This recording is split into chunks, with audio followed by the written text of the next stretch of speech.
I love the show. I love you guys. Fucking, let's go Jets. Jets, Jets. Oh my god. You guys are bad. Ha ha ha ha. Very funny, Dana.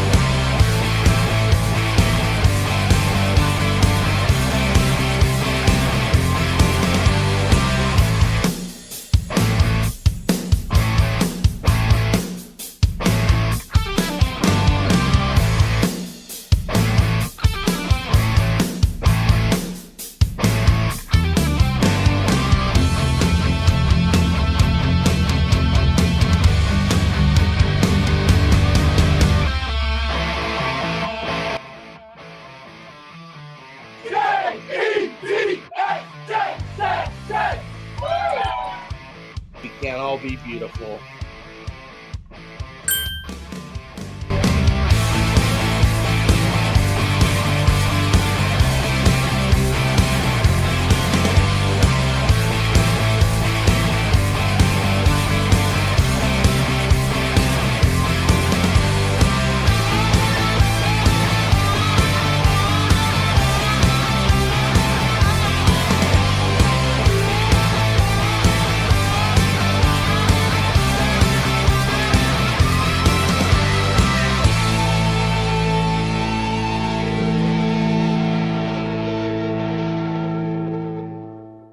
DayngerZone, baby. I think he has more thought-provoking questions. I'll be in the danger zone. Oh my goodness, let's go! Totally.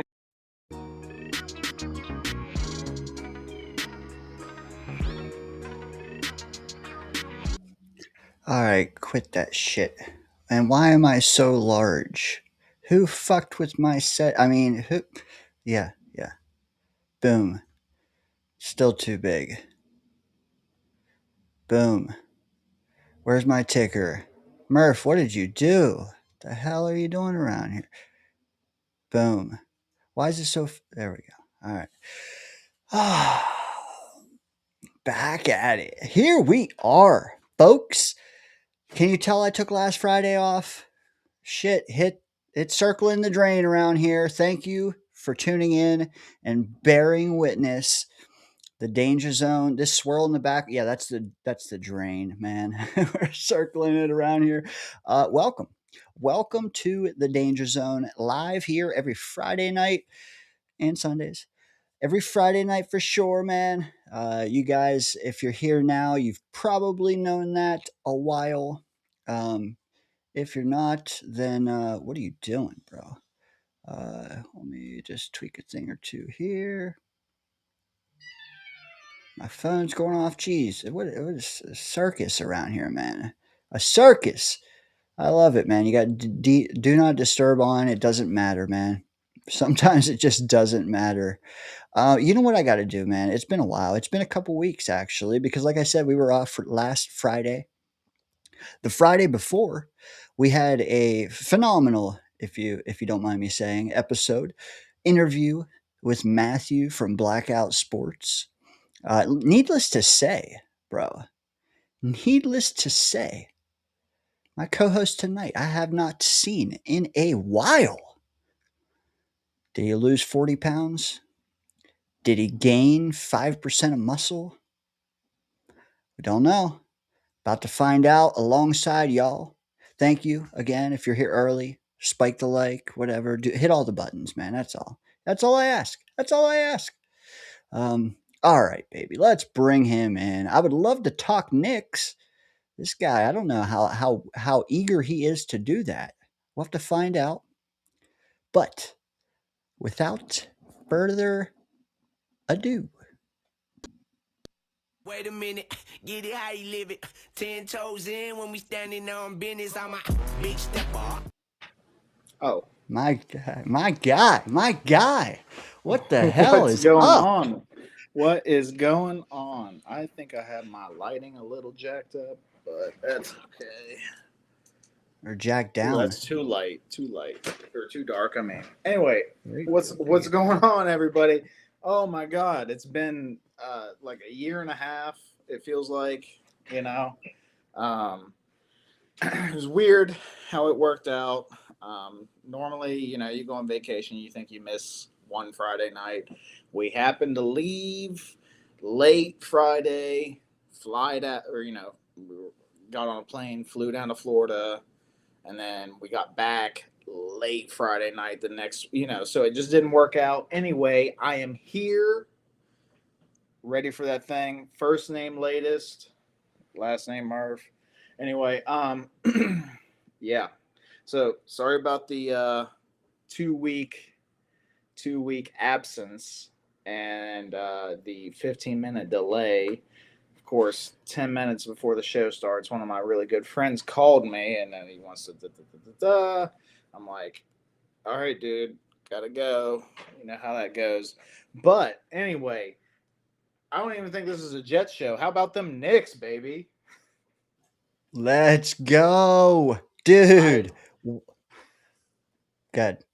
I don't have like an NBA team. Like I've kind of always been more of just a player guy when it comes to the NBA because I don't know, people get shuffled around and it's just hard for me to really latch on a team. There was a point in time where I liked the 76ers because I liked AI. There was a point in time where I liked the Heat because I liked Dwayne Wade, whatever. But I tell you what, Knicks, they're a fun team to watch. Brunson is an easy dude to root for, and I'm excited for him, man. I really am.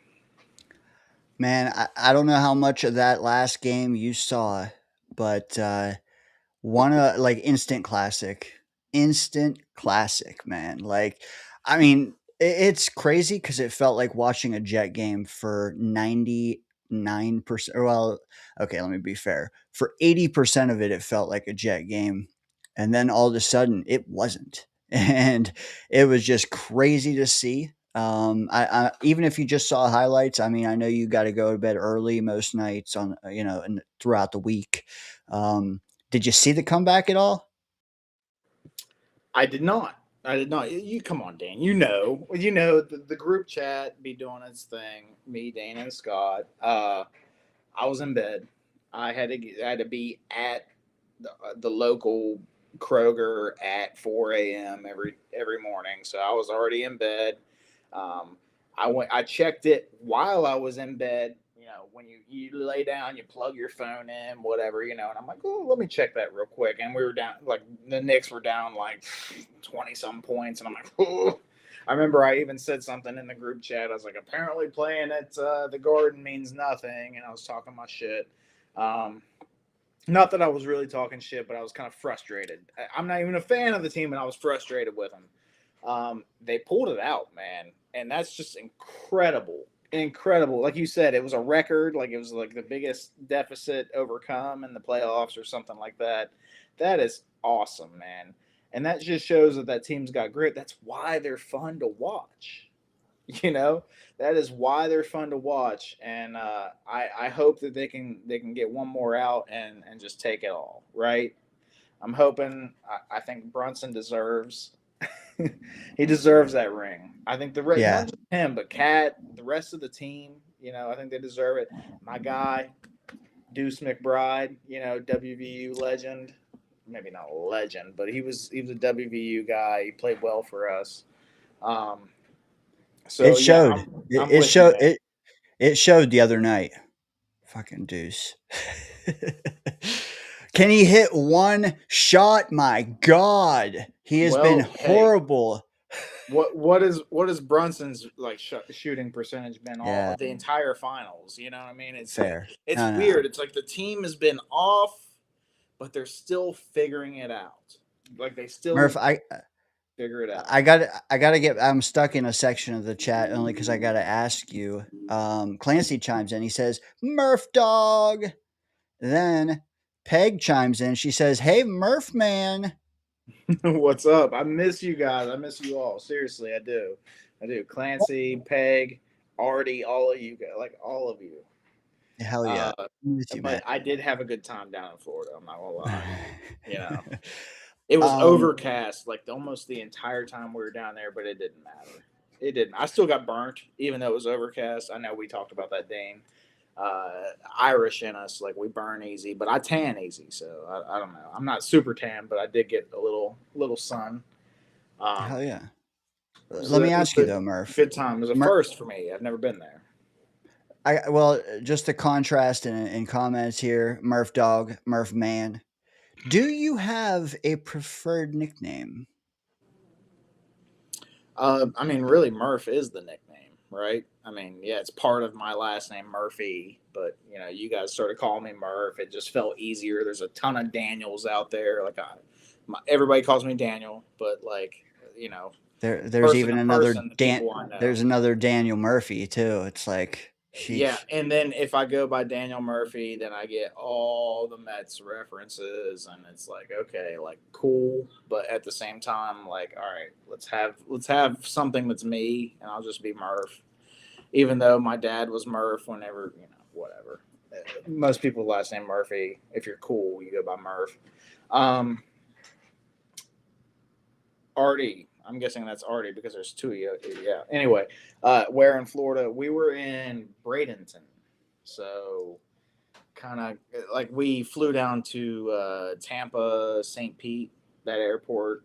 And we were around that Tampa area for a while. We were in Bradenton. We went to Siesta Key Beach. We went to a different beach, Anna something. I don't know. I didn't pay attention. I just went there and laid there and drank beer and went out to the ocean with my kid. The usual when you go to the beach. But it's best kind of vacation, man. It was a good time. We went to a Tampa Rays game just for funsies. The tickets were $10. They're the third best team in the league at the time. And the tickets were $10. Why not? So we went to the Tampa Rays game. That was an interesting experience. Yeah, I don't know. It was a good time. You got to see the tarps off? Mm-hmm. Yeah. I didn't know that was a thing. I don't follow baseball, so I didn't know that was a thing, but I don't know, we were in the fourth inning or something like that, and then all of a sudden I look over to the left of me and there's 50 dudes with their shirts off going that with their their shirts and stuff, and then this fellow beside me, he's oh, the tarps off crew's over there, and I was oh, okay, that's a thing, and they were rowdy, they were loud, and I damn near joined them. Yeah, I was very close to going over there and joining the fun because hey, that's me, man. I'm that type of guy. I get into it. I'm not even a Rays fan, but I was hell yeah, let me get over there and swing the shirt around and do some chants and get rowdy and stuff. Granted, North Carolina. 7 beers deep or something at the time. Peg chiming in. She says you were directly across the state from them. Wow. So I'm guessing they're on the west side of Florida. I'm guessing. That's pretty cool. That's pretty cool. That was my first time in Florida. I'm not usually a big fan of the heat. It was like I said, it was overcast, so it didn't get nailed by the sun so much. It was humid though. You step outside, you're like, wow, you get smacked in the face with it. But that's the thing: when you're on vacation, when you're going to the beach and things like that, you expect it, so it doesn't feel bad. It's not like, hey, this is an everyday thing. Like you walk outside, you get smacked in the face with the humidity, and you're like, okay. But at the same time, you're like, yeah, like I'm in the tropical area. I'm in the climate. Like I'm okay with the climate because this is my vacation. Like this reminds me of the beach. I see the palm trees. I see, I don't know. It's a good vibe. Hell yeah. Apparently they're on the east side. You were on the west side. Oh, okay. I don't even know my geography. Apparently, my mistake. I don't even know where I was Let me. at. So let's get into it, man. We got a couple things. I do want to say, first off, I have a poll in the chat. Did you live chat your list of favorite and least favorite 2026 Jets? We do have one already, and I just want to, let's just warm up here, okay? Let's look at Tony the GM's list. I think this is his favorite. He says G Dub, a good solid choice, Membu, and Bailey. Solid all around list of favorites. Tony, we need your least favorite as well. I think that's as fun, if not more, maybe less. I don't know. You guys There's tell me. probably But more debate with the yeah, list. yes. Yeah. What do you think of Tony's three favorites here? Okay, so full clarity, I did not write anything down. Dane shot this at me yesterday, and I said, you know what? I just want to just off the dome.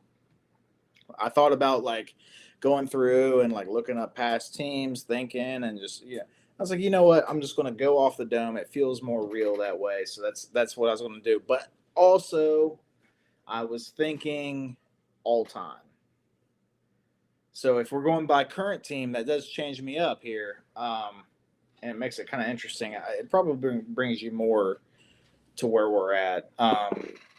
Let's do all time. Let's do all time in like a week or two. Okay, that's fine. Right. But I as far as like current, Mhm. I like it. I think the Bailey thing is getting ahead of ourselves. But if you really liked him as a prospect, I don't blame you. Okay, but to call him like that's one of my that's my third favorite Jet. Let's say that's what it is. And he's a rookie and he hasn't played a single snap for us. I can't do that myself personally. I just can't.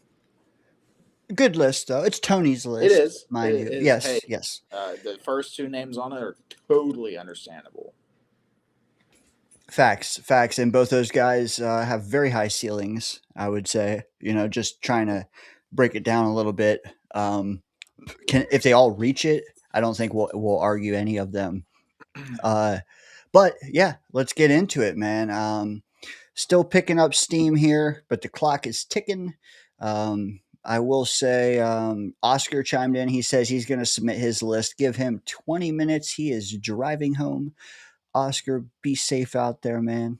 Don't sideswipe any trash cans or anything like that. You dig? Yeah. Don't try typing in the chat while you're driving and stuff like that. Just listen, and you can air out your frustrations with my list or Dane's list after you arrive at your destination. I'm a big no texting while driving guy. I'm not saying I never do it, but I try to keep it at an absolute minimum.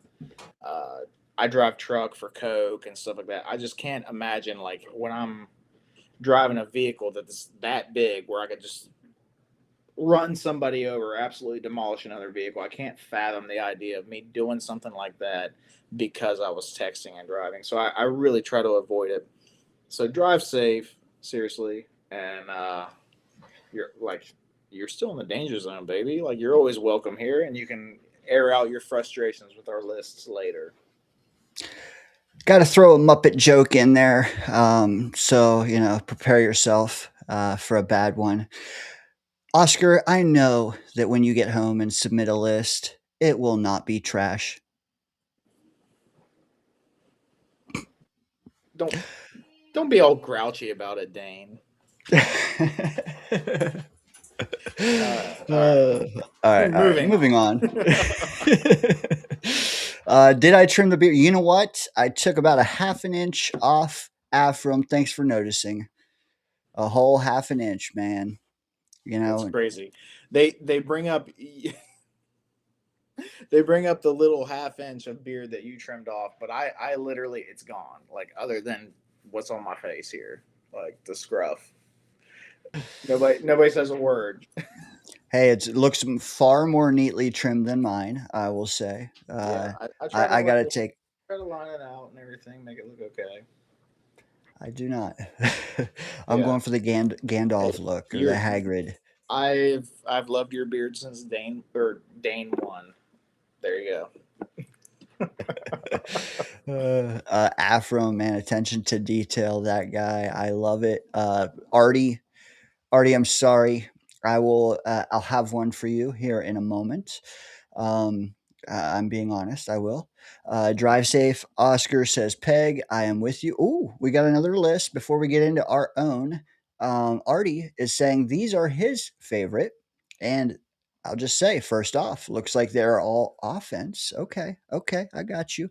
Brees, G Dub again. Tipman, thoughts? I have no arguments against it. I mean, I understand why maybe these are your favorite players. I may not necessarily agree, but it's our favorites. You don't. It's not based on fact or anything. It's just who you like. So yeah, hey, I see it. Offense, man. We've been dying to have a good offense. How long has it been, Dane? Seriously. Man, 4 scores and 7 years ago. Man, 7? I'm good. Yeah, 87 years ago. Man, that's an Oh, Abe I thought you Lincoln said joke. 7 years ago. I was like 2019, like maybe 4 scores. rookie year, maybe. I don't know. I'm sure Afram got that. But anyways, party with Peg and Artie. Oh, you were Abraham Lincoln it with a different timeline. Yeah, gotcha. Yes, indeed. You need to That's talk. about how long it's been. You Hey, need to cheers, talk. Murph. Glad to have you back, brother. Cheers, brother. You know what? Since you did that, I didn't know you were doing all that, but since you did that, I'll join you. I don't have much. That'll put some hair on your face.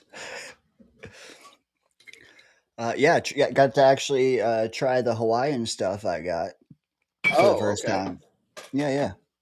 On behalf of Party with Peg and Artie, both. But all right, man, let's get cracking. I've stalled long enough. The people are falling asleep. But I do have a list prepared, Murph. I want to know because we go to the bottom of the list to the top. We build up into the number ones. Yeah. Do you want to go least first or best first? So I feel like if you go best first, there's less back and forth about it because, like, more than likely my number 1 is going to be on your list somewhere, but my number 5 may not be. So I feel like you go best to worst in this scenario, or best to least of the favorites. Wait. What? I'm asking. You get what I mean? Come on. No, what I'm asking is favorites or least first. Which one do you want to do first? Oh, shit. Okay.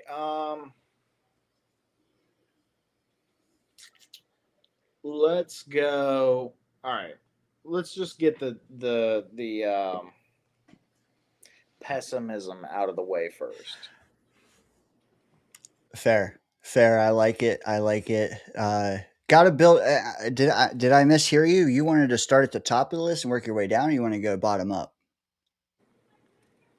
I like bottoms up, but Let's go bottom up. Yeah, let's keep it simple. yeah, let's build into the climax, right? At least for the least, we'll go bottom up. Facts. Yeah.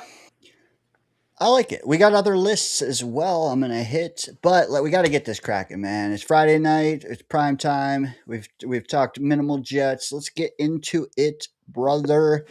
If we're doing least favorite Jets, this is our third least favorite Jet for 2026. Not, this is for this year. Could be a new addition. Could be a rookie that you hated taking. Could be a guy you don't see a role for. Could be, you know what? He could be like Wemby, and you're a Knicks fan who compliments him in the hallway, and then he goes to security and has your whole family kicked out of the hotel. It could be personal. Just saying, that happened. Could be any reason that strikes you, Murph, on why you don't like these three guys, okay? So, there's the frame job on this, okay? Okay. Can The I only thing clarify something real quick? Yes. Do they all have to be starters, or do they have to be relevant? They may not even make the team. Like, because I just went current roster. Okay. Yeah. It's maybe you think, why the hell are they even on the team? Kind of thing. But yeah, the only thing I ask is when you give your selection, Murph, preface it with my third least favorite Jet this season is blank, and maybe why.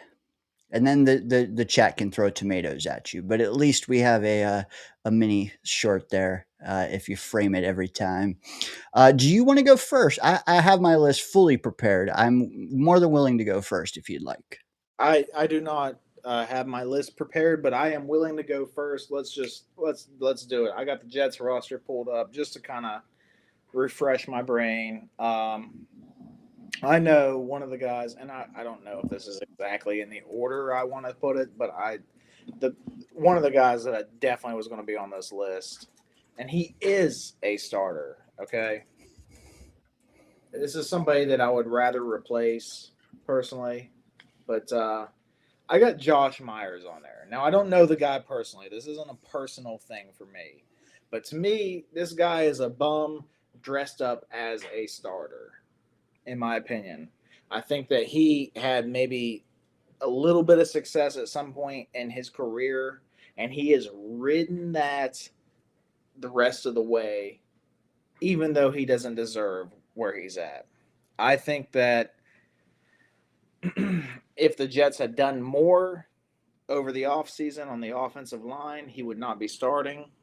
I think that you probably could even drafted a rookie and they might have performed better than this guy. I think that he is below average. I don't think he deserves to be a starter, so he's one of my least favorite Jets. Josh Myers, starting center of the New York Jets.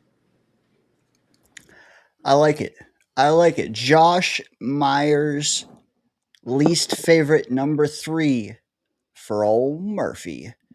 Murphy, do you know by any chance where Josh Myers went to college? Ohio State, right? That doesn't mean nothing to me. Doesn't mean nothing to me. Like, look at Pac-Man Jones. Like, yeah, he was WVU legend, but also the guy's kind of a jackass. Sometimes he's entertaining, but he had a lot of issues throughout his career. So I don't know. Doesn't mean anything to me. I am straight up honest. I don't let my biases affect my opinion, or at least I try not to. I like it. No, I'm just kidding. I'm razzing you a little bit. I will say, I could make some fancy graphics for these lists we've been doing. However, and I thought about it. However, that would mean that I would need to know your list ahead of time, and that I'm not a fan of. So, we're just raw dogging it here, folks, okay? All right.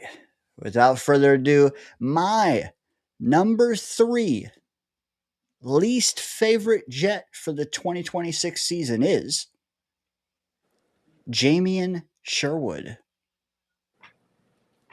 I figured that name was going to be brought up. There will be crossover as I well, don't. but I considered it, but I didn't quite have him on my list. fair. And I got some I did honorable. think you would. So I got some honorable mentions too. There are some guys that I'm just not high on, and it for this one. Okay, there are some where it's personal. I'm gonna just be fully transparent there. There are some that are personal. This one for me is not. I just he got paid and his play dipped. Okay, the timing of that has always rubbed me wrong. I know Mosley got hurt, blah blah blah. But last year, he had a whole offseason to prepare to be the guy. Those linebackers in the Jets locker room, man, they were invisible for 90% of the snaps last year. Like, if Quincy was still on the team, he would be on my top three. Like, this team needs linebackers that are present. They're on the film. They jump off the film. I think we might this year. I hope it's Sherwood. But to this day, on June 12th, man, Jamian Sherwood is not living up to his deal. And you know, with me with finances, man, if you're just a fucking dud, man, a lump of coal on my team, I'm not gonna like you. For that reason, Sherwood, yeah, number 3. Murph, you kind of already talked about it. Do you want to go with your number 2? I will, but I do want to just give you a little feedback on a Sherwood thing. I get it. He's getting paid a lot. He did not perform. He did not perform good enough to even be a starter last year, right? Um, Borderline. I'm not saying he was a complete bum, but he was definitely a step down from what he was the previous year. They paid him too quick. That is one thing that I do worry about with Muji. He is quick to jump on throwing that check out. But I'd rather him be too quick than not quick enough and lose a premium player. So Sherwood, I understand it. Was McCrary Ball potentially the best linebacker in our room last year? Until he got hurt, I mean, he was definitely no flopping fish. I can promise you that. I'm not saying I'm not out here saying the dude was elite or anything. Not even I'm not even saying he was good, but I think he was better than Sherwood last year. I definitely saw him all over plays. You know, even if he wasn't the one making the play, he was there. Sorry. And that's what you like out of a linebacker. You want him to be all over the field. You want him to be everywhere. So anyway, I totally understand the Jamie and Sherwood pick, right? You know, before you get into more, I will say, like, this doesn't mean I don't think he can get back in my good graces. I want to say that. This is June 12th talking past forecasting. I'm just saying, like, he's on my shit list, okay? So I got to get into Sean's comment. Nope. Sherwood is going to be good. The only reason is because Demario Davis is going to fill the role they wanted Sherwood to play. And I agree. He's good when he can just play and not be the general. I do agree. The only time really that he had a good general was with Mosley, and he played well. Can you say Quincy was a good general? No, I can't. And Sean, I'm with you. I think that logic tracks. I even agree with logic. I'm just saying, like, right now, he's my third least favorite. He's not my number one. He's my third, and he's got to prove it to me. That's all. Can I bring up the fact that everybody knows that last year Sherwood, I think he led the league in tackles last year, and that's where he got all that hype. Not this past year. I'm sorry, the year before. We're already in a new season. I can't believe it. The year before when Mosley was there and so on. 2024. Yeah. Yes. He led the But league in tackles. If I'm correct, I'm pretty sure he did. If not, he was at least like top 3. Also, I have to point out the fact that he also led the league in missed tackles. So Yep. I'm just saying that did we overhype him? I don't think we did as a fan base. I think we were like, okay, Sherwood's doing okay. He's solid, whatever. But then he got paid like he played great. And then we're like, oh, okay. That came out of nowhere. The Sherwood pay thing, like, we were like, whoa, okay, I guess. Like, on the shit list for now. Once you get paid, it's easy to end up on the shit list once you get paid like that. So I totally understand it. I just wanted to point out some things about that. Like, even when he was good, he was still not as good as maybe some of us thought. Hopefully he returns back to position. He has a captain on defense again, but that also worries me. Like, if you're a good player, why the fuck do you need a captain, somebody to tell you what to do? Like, I don't know. That does bother me. So I totally understand Sherwood being on your list. But moving on to my number 2, I have a safety on the list. He may start, may not start. This is a guy that I've held to the fire a lot. A lot of guys have been hyped up about him, been excited about him, but I am not so excited about him. Malachi Moore. I think this guy has been overhyped. Jets fans have had a vision for him, and they have just stuck with that vision. They think that he's in that. Like, here's where your vision is. He's over here somewhere, like off the screen. But for some reason, you think he's within the vision. He is not. He has not been within the vision. I'm sorry, guys. He has not been. He's got that. He's got that Fetty. Overhyped. He had Fetty some Wap nice vision. plays, but he had a whole lot of fucking bad plays. Okay, so we have to hold him to the fire. I understand he was a rookie. Can he improve? Yes. I hope the fuck that he does, because that was bad last season.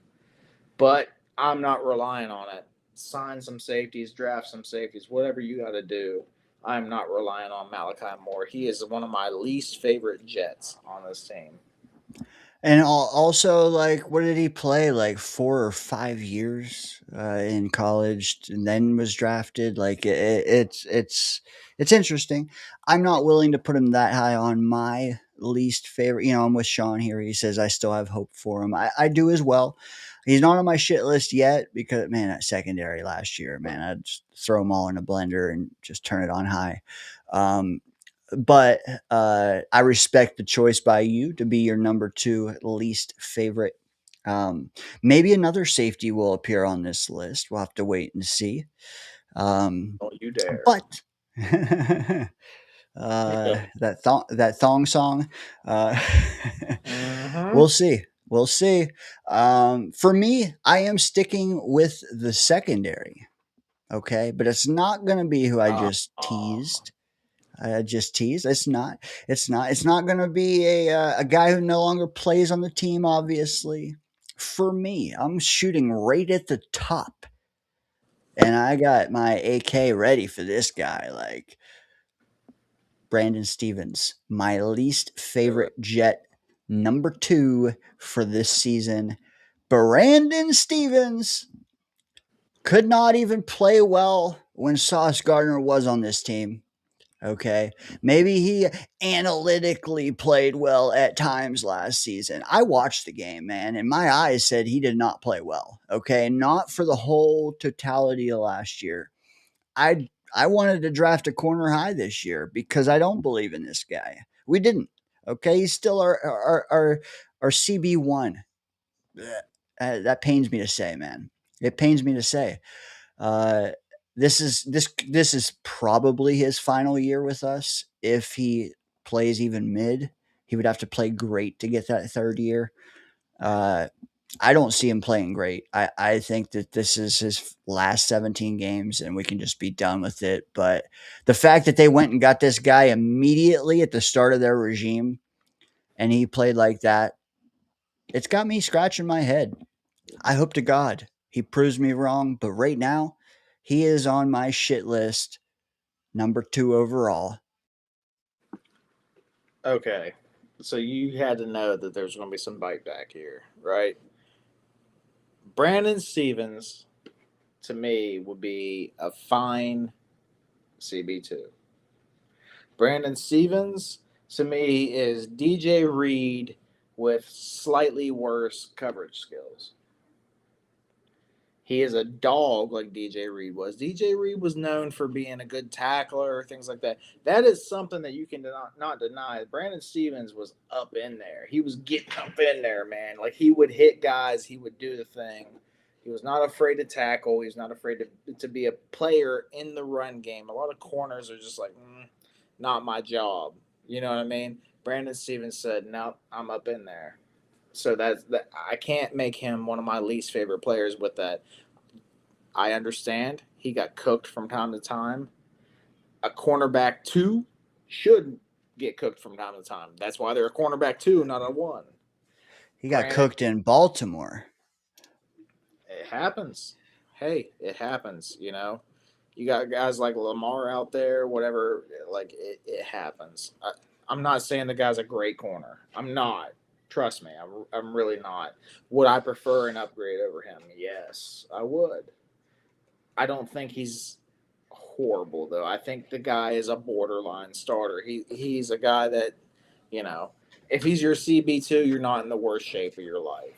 You know, if you have a stud at CB1, it's okay. You know, we might get cooked every once in a while, you know, Brandon Stevens' side. But at the same time, he's going to provide us some help in the run game. So, to me, I disagree there, but I understand where you're coming at.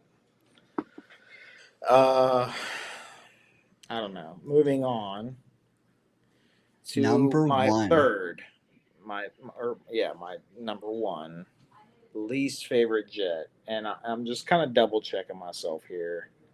I have a name in mind, but I want to be sure. It's I promise everyone it's not Max Mitchell.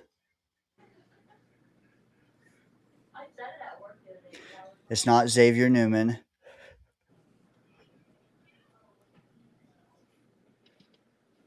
That's really funny.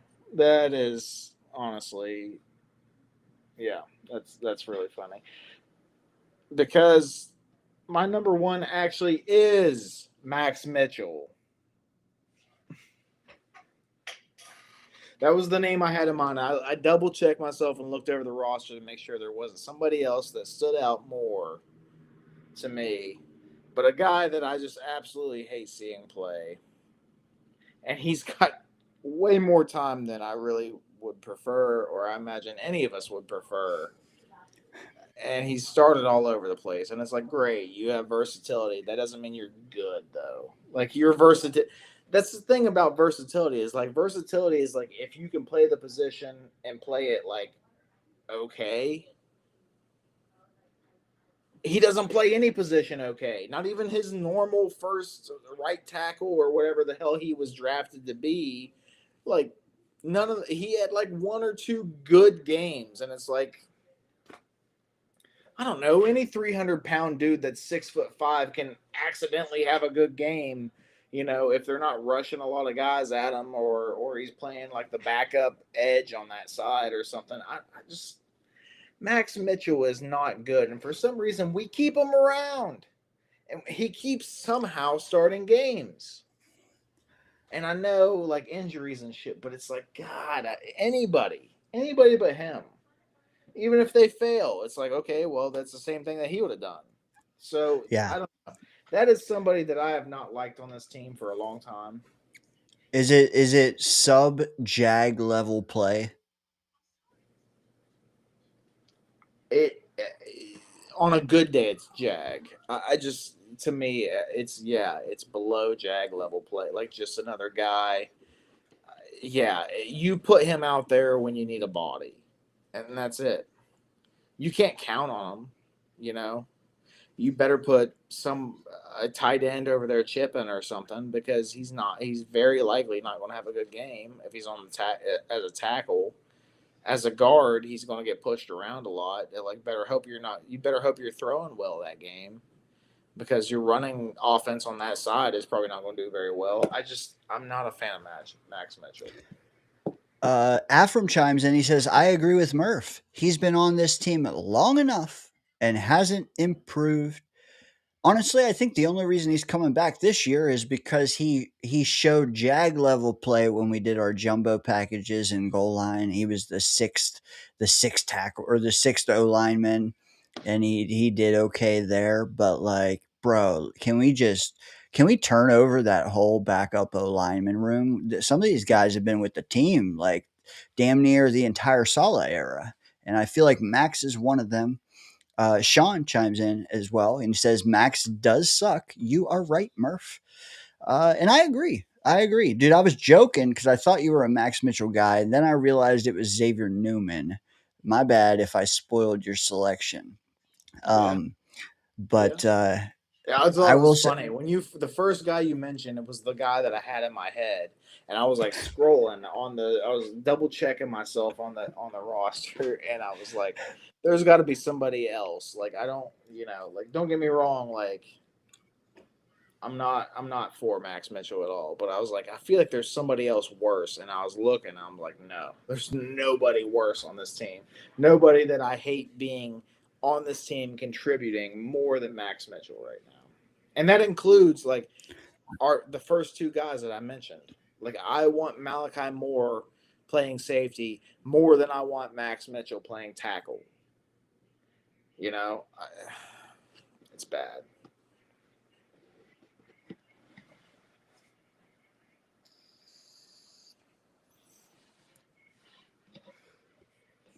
sorry And about that. Ohio Jet fan, man. Thanks for tuning in. I appreciate you, man. Circle back in the comments after the show. Let us know who your top 3 or 5 is, and your favorite, and your least favorite. Murph's number 1 overall least favorite, Max Mitchell. And here is my number 1 least favorite overall. I will tell you, I will preface this by saying this one's a bit personal, okay? It's a bit personal. And a lot of you probably think you know who it is. I bet you do. I bet Scott right now is just like, oh yeah, I know. Scott, you are wrong, okay? You're wrong. Don't put me in a box. Don't put Danny in a corner. My number 1 least favorite 2026 New York Jet is Brady Cook. Okay. Brady fucking Cook. Okay. Honorable mention for me for sure. Yeah. Do I think he's on this team in September? Probably not. No, I probably don't. But guess what? He is right now. And I will tell you, I said it was personal. The reason why, man. I mean, for one, he's a fucking shit bum. Okay. That's the technical term. Shit bum. For 2, though, dude, 16,200 people tuned in to watch me watch the December Jets. Okay. 16,000. And what did I get dealt? Brady fucking Cook, man. He was garbage. Garbage. I don't know how I struggled through those 4 games, man. Horrendous. 21-point deficits at the end of one quarter. Like how can you get worse than that? Why he's still on the team, I don't know, man. I really don't know. Maybe it's Zappy insurance. Maybe it's injury insurance. It's not development, man. This guy is not going to develop. Okay, you talked about Max Mitchell being sub jag level. What is this guy, man? It's like, come on, man. It's bad, man. So yeah, for me, my number 1, Brady Cook. Thoughts? It was bad. It was really bad. There was a slight glimmer of hope at first, right? When he came in, he was not afraid to throw the ball, which was a breath of fresh air, right? Because we dealt with Justin Fields, who was afraid to throw the ball until the fourth quarter when the defenses were like, yeah, okay, we don't care anymore. where you're down 28-0, whatever it is. Anyway, Brady Cook was not afraid to throw the ball, which was nice. And then Brady Cook became, well, what Brady Cook is, and it was not pretty. It was not pretty at all. I get it. He was an honorable mention. I thought about putting him on my list. I really did. The only reason I probably didn't, and I don't want to be a hypocrite here because I know, like, rookies or whatever, he was a rookie, undrafted free agent rookie. And that's probably the main reason he wasn't on my list. And you can say, oh, well, you had Malachi Moore on your list. Well, I'm sorry. I don't think this is something that you can argue at all. But safety is a lot easier to play than quarterback. You know, we've seen absolute stud quarterbacks play their rookie year and look like shit a lot of games and then end up becoming one of the better quarterbacks in the league. Safety, you know a lot earlier, and you at least see it a lot earlier. To me, it's, yeah. So that's why I have Malachi Moore instead of Brady Cook on my list. But still, just like you said, I have absolutely zero faith that Brady Cook could be a starting quarterback in this league. I think he's going to struggle to even be a backup at this point. He did not show us a lot. He showed us the willingness to throw the ball down the field. He also showed us the willingness to get intercepted. You know, he showed us nothing. So, yeah, I totally get Brady Cook being on your list. He's an honorable mention for me. I didn't have him on there because I had three guys that I liked less. Okay, we've got to keep cooking, Murph. Time is flying. Let's get through number 5 and 4 pretty quick, and then we can buckle down for 3, 2, 1 on most. Let's spin this vibe though. It's a very negative vibe thus far. Like you said, rip the scab off. Scab's gone, bro. Now we're healing. Okay. Your number 5 favorite Jet this season. Do you have one yet? Yeah, and to be fair, I am trying to avoid rookies to an extent. There's guys that we just drafted that I kind of want to put here, but I'm not. I'm going to say that my number 5 guy is somebody that I hope can bring some veteran leadership to our team, our defense specifically. It needed it last year. We didn't have it. They were falling apart. And I'm hoping that Minkah Fitzpatrick can be the guy that shores things up on the back end and helps us to the point where we're not giving up these huge chunk plays. We're not, gets our cornerbacks in the right positions, gets our other safety in the right positions, so on and so forth. And a guy that can hopefully make a few plays himself, So Minkah Fitzpatrick is a guy that I've always respected in the league. Had a lot of respect for him. I know he's a veteran. He's been in the league for a while. I think he's still got a little bit left in the tank. So I love having him on this team. I love it too. Just to not drag it on for you. I know you got a time constraint tonight. I will say, like, he was an honorable mention for me. I love that. Our safety room needed the veteran, proven aspect to it, and they got it. Just for the love of God, stay healthy, bro. That's all I ask. I have my doubts. I don't know. It's the pessimism in me. We saw Chuck Clark go down like the last day of OTAs. But yeah, dude, just make us stay healthy, and he'll be one of my faves. Number 5 for me, my fifth favorite Jet this year. Okay, Murph, as you're typing away there, I see the jiggle. That's when you know you've streamed with someone a while. We kind of think, ahead of time. But anyways, yep, you're good, man. Okay. Thank you. And I'm going to break away when you give your next one for a moment. Dunbar says Ohio Jet fan. You know what? If this included coaches, man, he might be in the top of both our lists. But for me, my 5th favorite Jet this year is in the safety room as well. Dane Belton. Whoa, I was not expecting to hear that name on either list tonight. That's interesting. You know what? It stems from his name's Dane. No. Know why though? you, hey, don't ask me why. Dane Belton. uh, dude, I talked to a Giant fan as soon as we signed him, and he was bummed as hell that they lost him. Like, and he spoke to me, and he's like, "Man, this guy, he has a knack for the like." It's the stuff in between the plays. It's the stuff like the intangibles with him. Now I'm projecting a lot, but you know that Giants fan view of Dane Belton plus his iconic, historic, fantastic first name. You lump that all together. For me, that's got to make top 5 on a team that had 3 wins last year.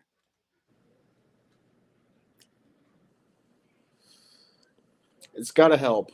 You would think, at the very least, it's good depth to have on your team, right?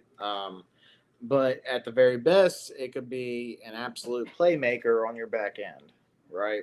So I can't argue it. I didn't expect to hear his name tonight on either list. I thought he was going to be kind of a guy in the middle somewhere, but I get it.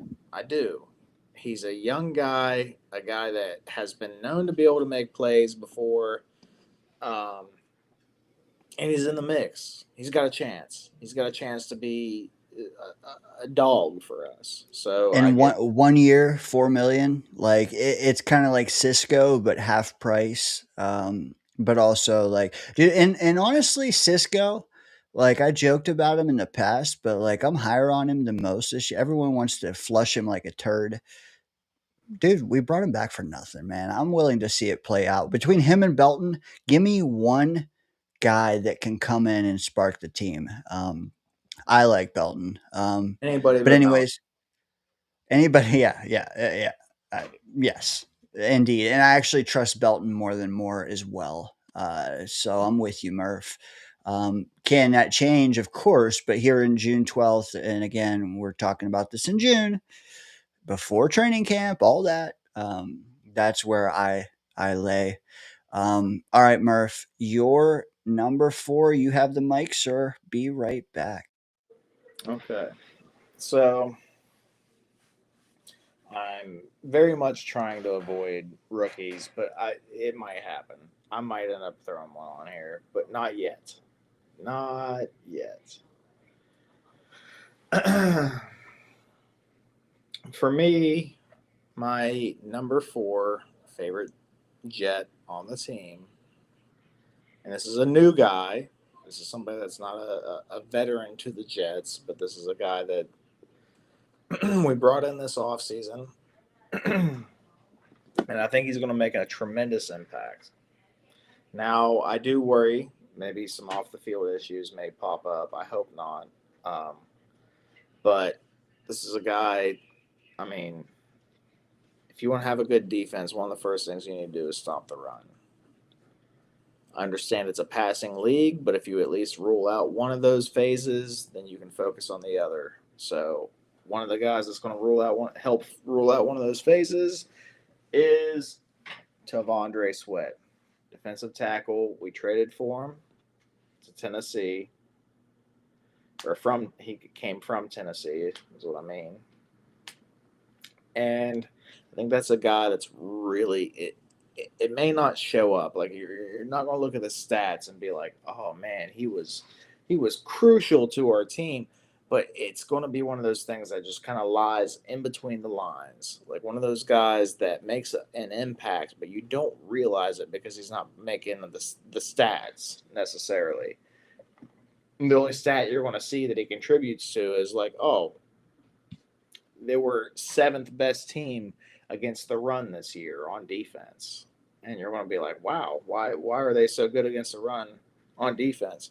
Well, that's because you got a guy like Tavondre Sweat in there plugging holes and making it to where other guys can make the plays.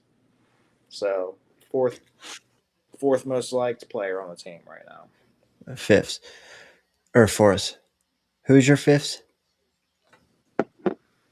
You asked me too fast. I know. Sorry. I already forgot. I can't believe that. Chat, help us out. I made him do a shot of some kind of brown liquid, Minka. and now Minka Fitzpatrick. Minka. There you go.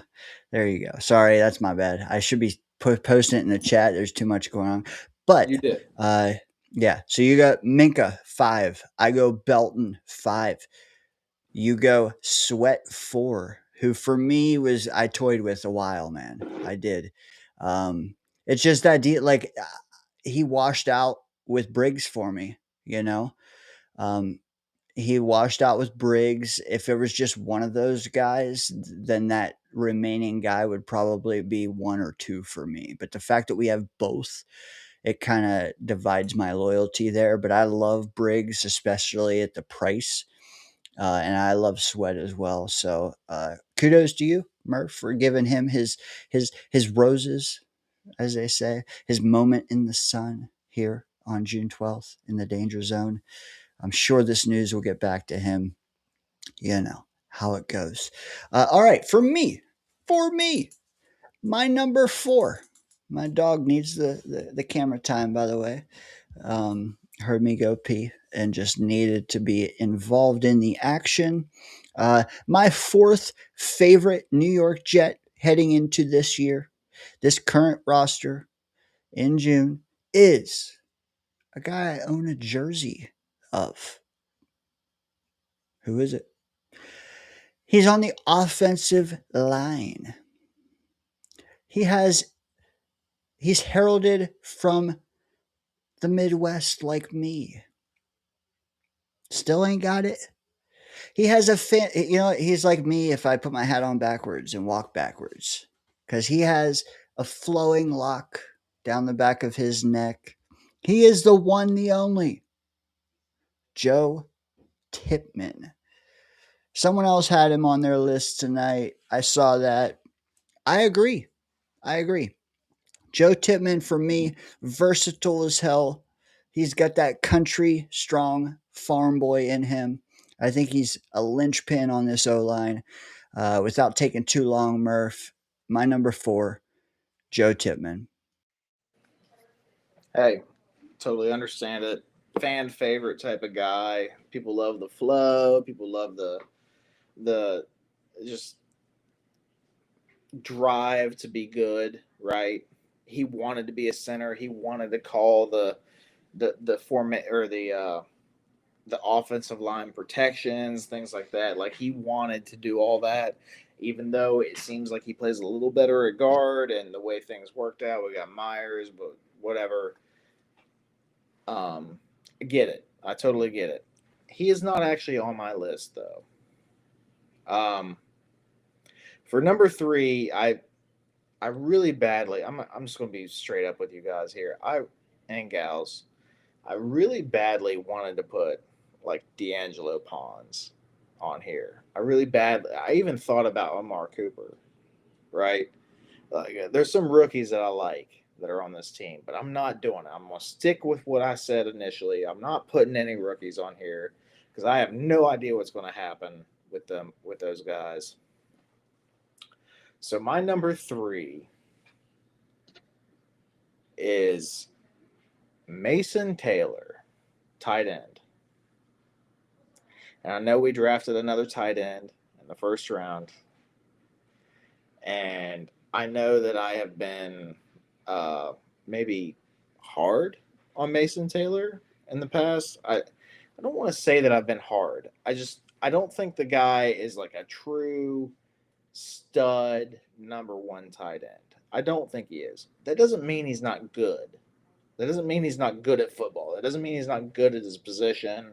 Nothing like that. I love having a guy like Mason Taylor on the team. I like the guy's demeanor. I like the way he plays. He's not afraid to get dirty. He's not afraid to do whatever it takes to help the team. And I think he's going to be a good, solid tight end for us for a long time. I really do.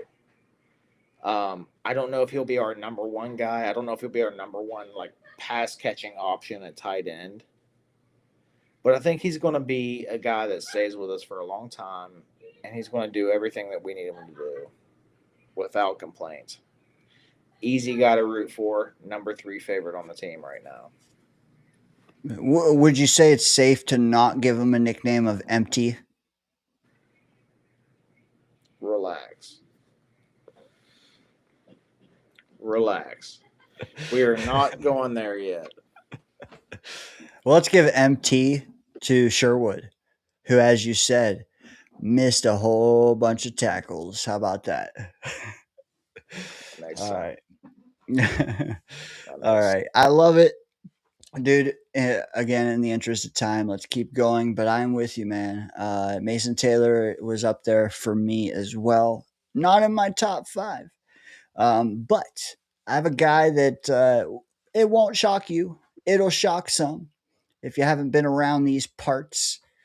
My number 3, and this is personal, okay? Personal. And that's the best part of it. It's your personal list. We don't want to hear Garrett Wilson, Brees Hall, Geno Smith.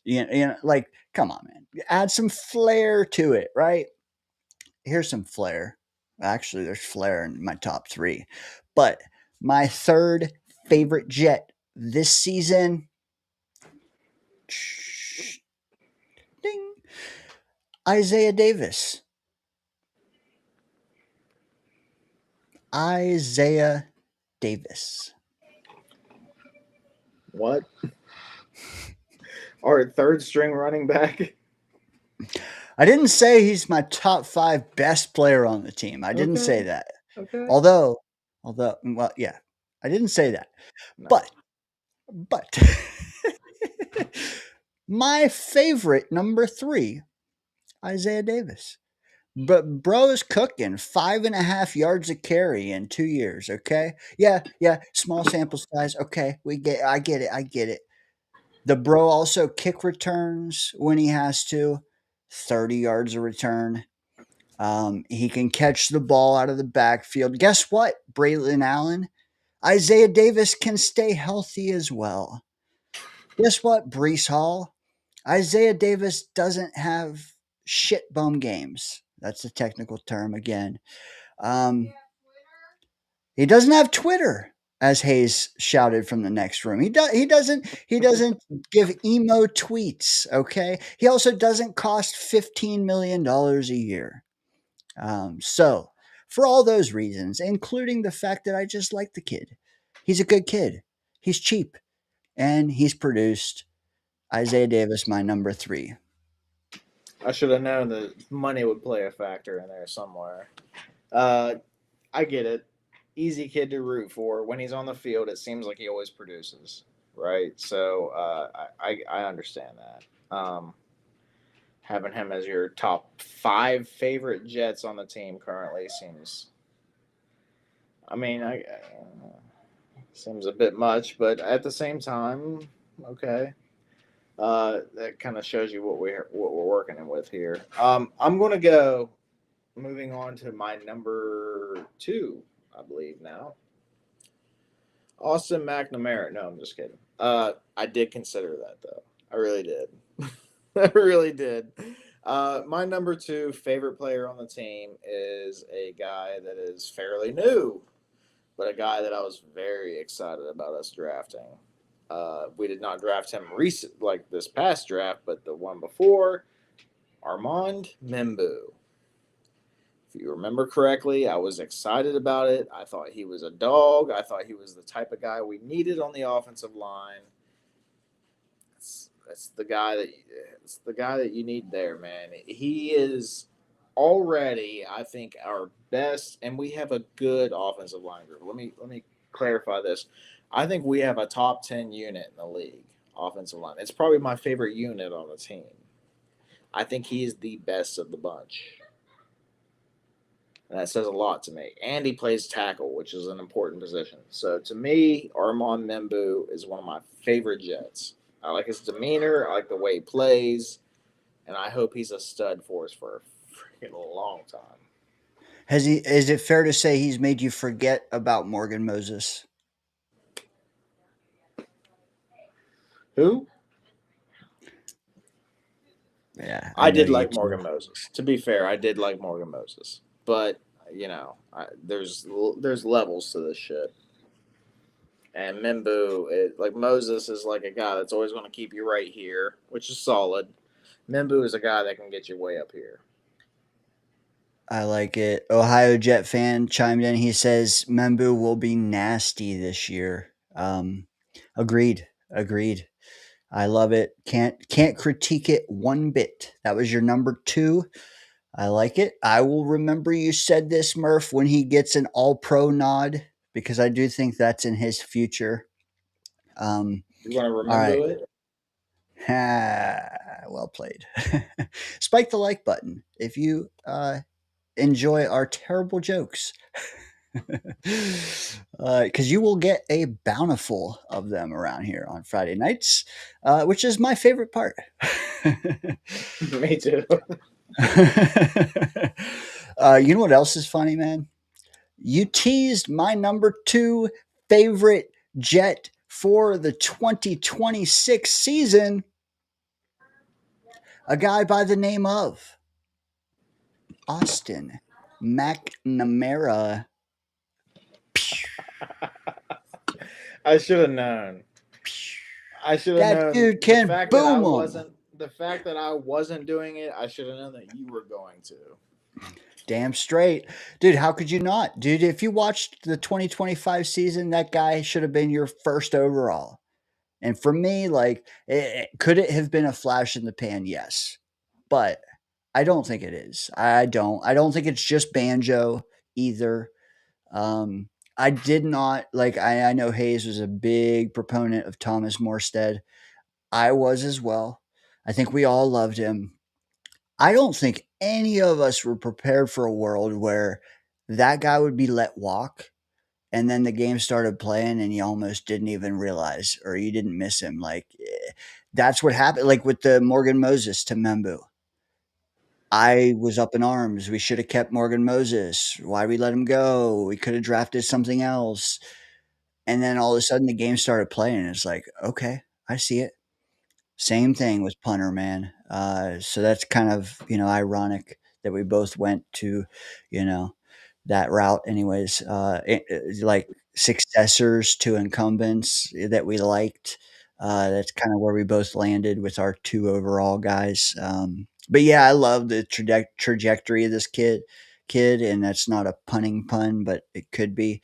The kid's just good, man. I hope he can coffin corner a bit more than he has in the past. It seems like nobody's doing that, but the standard way of punting, the kid has to be recognized for his excellence.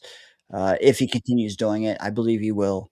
And I'm excited to have him. I'm hyped. I think that we could be in a lot of close games, and I think he'll be a factor this year. Thoughts? I love it. Really, I do. I'm glad that you gave him some love. I chose not to, and I think he does deserve it.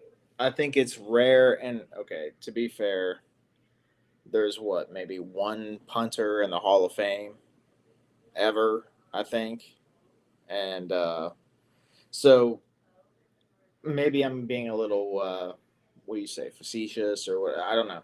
Maybe I'm being a little out there by saying like that Thomas Morstead was a Hall of Fame punter, but I do think the dude has had a hell of a career. Like he's one of the best punters that I've seen. I think his career speaks for itself. I think he's been rock solid even as he's gotten older. Maybe he lost a little bit of the leg, but he still knows how to put it where it goes, right? But here we are. We're not talking about Thomas Morstead. How often do you get rid of what I'm calling like a Hall of Fame caliber punter and improve upon his production? Facts. Not very often, and we did that with Austin McNamara. So I think that it's an excellent pick. I understand it. I'm right there with you. He's at least an honorable mention for me. I don't have him in my top 5, but I love the dude. Keep it up, kid. Keep it up, and I hope you stay a Jet for a long time if you do keep it up. So yeah, I'm right there with you. Murph, you know what's funny? We have 0 crossover. so far. I feel So like number far. one is where it happens. I feel I like number don't. one is where it happens. No. Actually, no, I don't think it's number one because I think you're going to break my rule and never mind. Anyway, moving on to number one. Number one favorite current New York Jet. I feel like for most people, this is a shoe in. This guy was brought up in multiple lists already. How can you not love a little G5, baby? How can you not love Garrett Wilson? The production, the mentality, the want to win, the want to be a champion, you know? If he goes off for 150 yards and 2 touchdowns in a game and we lose, he's pissed. Right? He's pissed. He doesn't want to lose. And he has a lot with us and it's not his fault. Not really, you know. So how can you not love a kid like that? You know, he's not a kid anymore. He's a veteran at this point. But I just hope that I don't see it this year. I'm hoping next year we get a guy that can sling the ball to him, and we can get a good 4, maybe 5 years out of those two being just a duo. You know, the unnamed quarterback and Garrett Wilson. Like we hear such and such to Garrett Wilson for a touchdown, and we hear that 10 times a year. You know, as we're heading to the playoffs consistently. That's what I want to hear. That's what that kid deserves, you know? And it's hard for me to choose anybody to be my favorite Jets player right now other than him. Respect. I definitely, he gave me the most pause in formulating my list. The only reason he was left off is because, dude, I need to see more. I haven't, and I get it. Like the individual highlight reels are epic. I need I just need a volume laden year out of him. So I dialed it back with him. I knew everybody would have him in their top 5. He's my top 5 player to watch, but like you got to sum it all up, and like 1100 is great. I need to see that. Like I want him to be recognized, and until I see it, I'm dialed back, man. Like I got to, man. I either need 10 touchdowns or I need 1400 yards, one of the two. But for now, I got Isaiah Davis's to prop up. Come on, man. Yeah. Well, I mean, Isaiah Davis doesn't rely on quarterback to get his 5 yards of carry. All right, moving on. Keeping you over, Murph. So let me get to my number one, the very final unveiling we have tonight. Well, unless a caller calls in with their own list, which may happen. My number one favorite New York Jet this 2026 season will probably surprise nobody. The one, the only, Kenyon Sadiq. First, baby, number one, quack, quack, Kenyon Sadiq. See? That's what They you knew I get. was. They knew I was spitting facts. That's what you get for putting a rookie as your number one. That's what you That's get. I knew it was that coming. that is not at all ominous at all. Kenyon, quack quack, man. I'm just too hyped, man. I am too excited to see him integrated into the offense. I'm hoping that the only thing back of my mind, can we implement him properly? Can we maximize him? Blah, blah, blah. But I've seen the kid play for the whole past year, man, and he's a weapon. Others have had him on their list in the chat. I've seen it tonight. Maybe I'm just a touch with my Oregon, living or whatever you want to say. I think I'm a touch higher on them than most, probably higher than anyone on him. Can't wait, dude. I'm geeked over seeing this kid in our offense. Yeah, I think you're high on Quack right now. The guy's a rookie. We haven't seen anything out of him. We don't know, but I'm gonna give it to you. To be fair, if we had drafted a Mountaineer in the same position that was going off for our team, and he was a stud, and he's super athletic and stuff like that, he'd probably be on my list even as a rookie because who can help just a little bit of bias, right? Just a Hey, little bit of yes. fandom, a little bit of bias because all in all, this is our favorite, not our best, our favorite Jets on the team. So I totally get it, and that's what she said. Anyway, yeah, Kenyon Sadiq. I could see 2 years from now him being my favorite Jet. I could see it. I really could.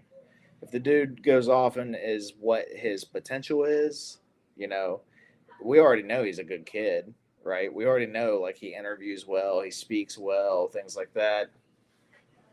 He's going to be an easy kid to root for. So I get it, Dane. But at the same time, there is a little bit of bias there, and I don't blame you a bit. I'm definitely not putting in my top five, though. So, You know what? I already been there, done that. I am so glad neither one of us did. I think as a viewer, it would undoubtedly be refreshing. Like, how can you, man? I don't like it's worse that I think it's worse that he's done it elsewhere than the fact that he's never done it at all. Like, you gave them what and you gave us what? Like, prove it. Let's see it. I got to see it, man. Yeah, I don't know. You know, another guy I toyed with. I'm sure you thought of. Was he in your honorable mentions at all? No, no, not at all. Even though I very much appreciate the build. He's up to 250 now. What? What? Is he playing linebacker? What the fuck? He played last year at 238. He's up to 250. You're? Are you serious? I'm serious. Oh my god, that's a fucking stud. That is. That is. Oh my god, that's Brandon. That's lean Brandon Jacobs right there. Is what that is. That's crazy, man. But here's the thing: can he do it? Can he be Brandon Jacobs? That's really all I've ever hoped out of for him. You know, I don't expect you to be like a stud number one running back. I never did for him. If he did, great. But I was like, just give me that like that sub M power back. You know, you split the carries with the starter, or maybe you're only getting 30 or 40%, but you're making an impact when you're on the field. That's all I've ever wanted out of him. But old old boy, he's built like a Greek god, but he's not quite playing like one yet. And that's the rub with me. No pun there. Just the fact that we do this every June, man, every June, and like for me, I gotta die. Like for the first off season ever, I gotta dial it back on this kid, and that's why I went Davis, man, because it was one or the other. And it's just like, you know what? I'm not going to do that to myself this time. I'm going to go for the guy that played the games and was good. He was good. I think could be better if he gets more opportunities. But dude, 250 is that's crazy. That's crazy. Yeah, yeah, that's wild. As lean as he is, that's fucking wild. I mean, Okay. I've done a lot of like weightlifting and stuff. I've gone to a lot of gyms. I've talked to a lot of different guys, bodybuilders, not bodybuilders, but power lifters, whatever. Like I have a very good view of what the hell 250 is. You know, at what 6'1"? I think he's 6'1", 250, and then being built like that is shredded. That is a dog. That dude is built like a brick shit house. But Ohio Jeff fan chimes in. He says a knock on him is his speed, but he ran a 4.4. I mean, did he do that at 250? No, but To be he fair, wasn't I'm just 250 saying. last year though either. Like the knock on him is his speed. I don't know if I agree. I don't know, Yeah, but Murph, maybe I don't know. Maybe not speed, maybe acceleration. I don't know. I don't need him to be fast. Hell, you don't even right? have to be that fast to be a running back. You have to have some speed, but you don't even have to be that fast to be a good running back in the league. You just have to be able to hit the holes correctly. Know how to move in and out of traffic, be able to break some tackles. You can be a 5 yard per Frank average Gore. running back. Yeah, you could be that without breaking 40, 50, 60 yard runs all the time, you know? Frank So, Gore, I think, is a top 10 running, like yardage wise, a top 10 Frank Gore. And like, he never was doing that. But all right, Murph, last question from the chat. I got to get you out of here. Sean chimes in. He's been watching the entire time, so he deserves to be answered. It can be rapid fire, but who will have the most touchdowns for the Jets? And I'm assuming he means rush receiving combined and excluding passing. hmm. All right. I didn't initially want to go this way. I try to go against the grain a lot of the times, but I'm not going to this time. I'm just going to go with what feels right, and I think Brees. Brees feels right because, like you said, rush receiving. He does. He can do both. So I could see him having 10 touchdowns for us this year between the two, rushing and receiving, and that's going to eclipse all the pass catchers. So Did you forget about Isaiah Davis? really. Had to get one more in, man. I think Isaiah Davis's family forgot about Isaiah Davis.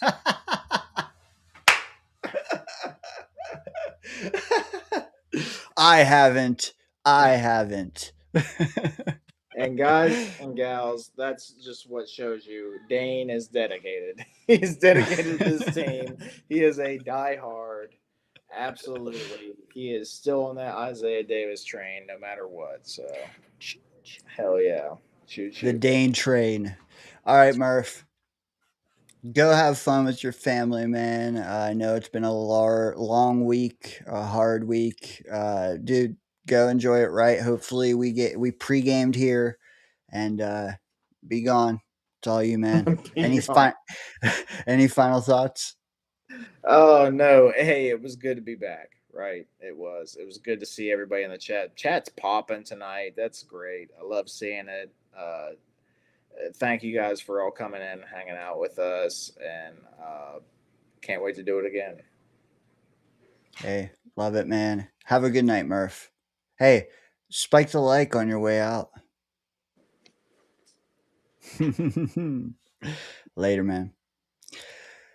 Sean says, okay, Murph, I like it. Dano, you are awesome. Hey, at least someone appreciates my terrible jokes. Appreciate you. No, my dog Bailey appreciates them. No tomatoes getting thrown in this household. Well, Hayes is still to be determined. I think she normally hates my jokes, but it is what it is. Af- Afram says, Murph, rest up. You know what, guys, that's it for Murph tonight. What are we gonna do? Oh my god, we're an hour and a half in, and Dane is solo. Not anymore. That concludes the Dano monologue for tonight because I got someone to share the mic with, a guy you love seeing in the Danger Zone, the one, the only, certified stud muffin. Hello, guys. How are you? Hey, Dane. Hey, Hazel. Be nice to Dane. His jokes may suck sometimes, but let him get it out of his system. Yeah, How was the Mets game? You said you went to a couple of Mets Seattle Mariner games. How was that? It was difficult. Hold on, hold on, Stud Muffin. Oh, he disappeared. Where'd he go? It was different. Oh, hold on. This guy. All right. I do have a second speaker for you, Stud Muffin. Just give me a moment on that. I did go. I went. So me and Hayes drove 8 hours to see the Mets in Seattle, but not just that. I mean, she's a Mariners fan, okay, and we That's also fine. just we wanted to see Seattle as well. That part That's of it awesome, was man. yeah, dude, it was excellent viewing Seattle for the first time, but also the games were good. The first one went into extra innings, um, and the Mets had the optimum batting order in the 10th, and they did nothing. And then Seattle won in the bottom of the 10th. So that was frustrating. It was great. The game was great, but annoying that you have Soto coming up in the 10th, does nothing. Um, and then day two, I love because Jonah Tong was pitching, and I love that kid. It was really good to see him live in person. I feel like he needed more help from the rest of the players, but forever I will be able to say that I saw that kid pitch in, like, one of his very early starts. So yeah, it was fun, man. We got to see the gum wall. I don't Okay. know if you saw that photo of me in No, I the did not. gum. Oh, dude, gonna have to put that on screen here in a moment. But yeah, dude, it was just good to get out of the house, You away said the from Gump wall, like Forrest Gump wall? the gum wall. Oh, the gum wall. I'm sorry, I didn't hear that correctly. No. It's shocking to me as well. Go ahead, I'm Charles. You guessing your cook girlfriend or fiance Hates has been a Mariners fan since, I don't know, Ken Griffey Jr. pretty much. And well, you know what? He's a legend. Mainly Ichiro Suzuki. Oh my God. Let me tell you a story about that. I went to this was back a decade or so ago. I went to my first ever Yankee with the new Yankee Stadium with my grandfather, my uncles, and so forth. And I sat next to an absolute gentleman who was a Yankee fan, but was a huge fan of Ichiro Suzuki. Told me everything about him. He could hit for average, hit for power, so on and so forth. Ichiro, even though the Yankees won like 11-5, 11-6, Ichiro went 4 for 6, including a home run and a hit off from Mariano Rivera. And I literally tipped my cap off to the guy, like. And then here we go. 2 years later, he becomes a Yankee and becomes almost unanimous to the Pro Baseball Hall of Fame. But that's none of my business, but you know what I'm saying. But Ichiro was a great baseball player. Probably one of my favorite Japanese-born baseball players of all time. Definitely my top three. Dude, Hall of Fame, man. I'm surprised when they voted on him that there was one prick with a ballot that didn't vote him in, and everyone else was unanimous except that They one did the guy. same thing with Jeter, and Jeter didn't care. Yeah, yeah. I heard that, Hazel. I heard that. He probably Charles heard was. Who the you. hell knows? Yeah, dude. But the Mariners, they've had a lot of good players over the years. I know they got Julio Rodriguez is pretty good. I know the catcher that hit 60 home runs last year I don't know how Cal, well he's doing this year, but he had a Cal great Raleigh. Raleigh. Yeah, he had a honestly. While part of me is happy that Judge won the MVP, I honestly felt Raleigh deserved it because as a catcher, he had 60 home runs. That is insane. It's even more valuable to your team than someone else doing it. Would you agree? I agree, 100%. Yep. But that's just me. I know a lot of Yankee fans are going to give me shit for that, but I don't care. But It's a valid take. it is, and I'm sure you were happy to saw how the Knicks won the other night. Did you watch that? I watched the first half, got tired, went to sleep. Then I hear all these pinging from Discord. What the hell's going on? People saying, "Oh my God, this game was a crime." I'm like, what the hell happened? I go on the ESPN app and I found the Knicks won. Then the next day, I called my dad. He's like, I couldn't sleep. I couldn't believe they came back and won. I was shocked. But let me just say, like, I don't blame any Nick fan for going to bed. nor you, Charles, because that game was abysmal. That first half was garbage, man. They were hitting Oh, it was. everything. It was. They were hitting It- everything, like crazy. the Spurs play, as Charles Barkley said, they played stupid basketball in the second half. They really They played. did, and I toyed with turning it off, and I was just like, there was nothing else on, so I just like I rolled with it. But bro, it took a run in the third quarter to get me back into it because it was just so bad, like so bad. You should see Richie's reaction from Knicks Mania. He was going bonkers. He and his family. I saw that today. Hayes had it on her timeline. I didn't see it yet, but I saw that, and I saw his family behind him all watching the game. I thought that was a really cool setup by him. And what better He's way a good guy. I met him in person when he and Jay Gadsby did that thing in oh god, what was our Mexican place by it's like 5 or 10 minutes away from MetLife Stadium, from the Meadowlands. What the hell is that place called? Shit. Oh my god. Someone shoot me. I forgot. Don't shoot him, please. It's a figure of speech. I know what you mean. Chat. Help us out, though. Yeah. Crap. It was very nice. I didn't stay too long. I had flan. I wanted to pay the bill, but I didn't, like a jerk. But I had flan there. It was very delicious. That was the first time I had flan. It was very nice. Flan. Oh god, what the? I've never had flan. What is that? It's like, think of like cream brulee, but not it's like fried. It's just like the way it is. It's very delicious. At least to me. I mean, everyone has different tastes. Everyone has different taste buds. I liked it. I liked the taste. I love the texture. It was creamy too. But what I'm trying to say is that as for what was I trying to say? Oh yeah, but no, the Knicks game was crazy. I was glad. My dad's happy as hell. It was good that Patrick Ewing. Did you see the highlights at least? I did. OG Anunoby's a star. Jalen Brunson's the truth. OG Anunoby, man. If the Knicks win tomorrow, OG might as well change his name to Original Gangster. That's what he is. I love it. You know what? Let me ask you. He might be the Finals MVP because he's been a stud the whole series. And I mean, yes, because Cat put himself out of that game a minute in, and I was so ashamed to see it. But plus, the refs have been awful. The refs have been awful. Terrible. And plus, I don't know what the hell Wemby and the Spurs, they're playing dirty as shit. And my primary behavior is Therese, who's been a diehard Knicks fan since the Patrick Ewing days. She hates them because of the way they've been playing. And I don't blame her. But let me ask you this though.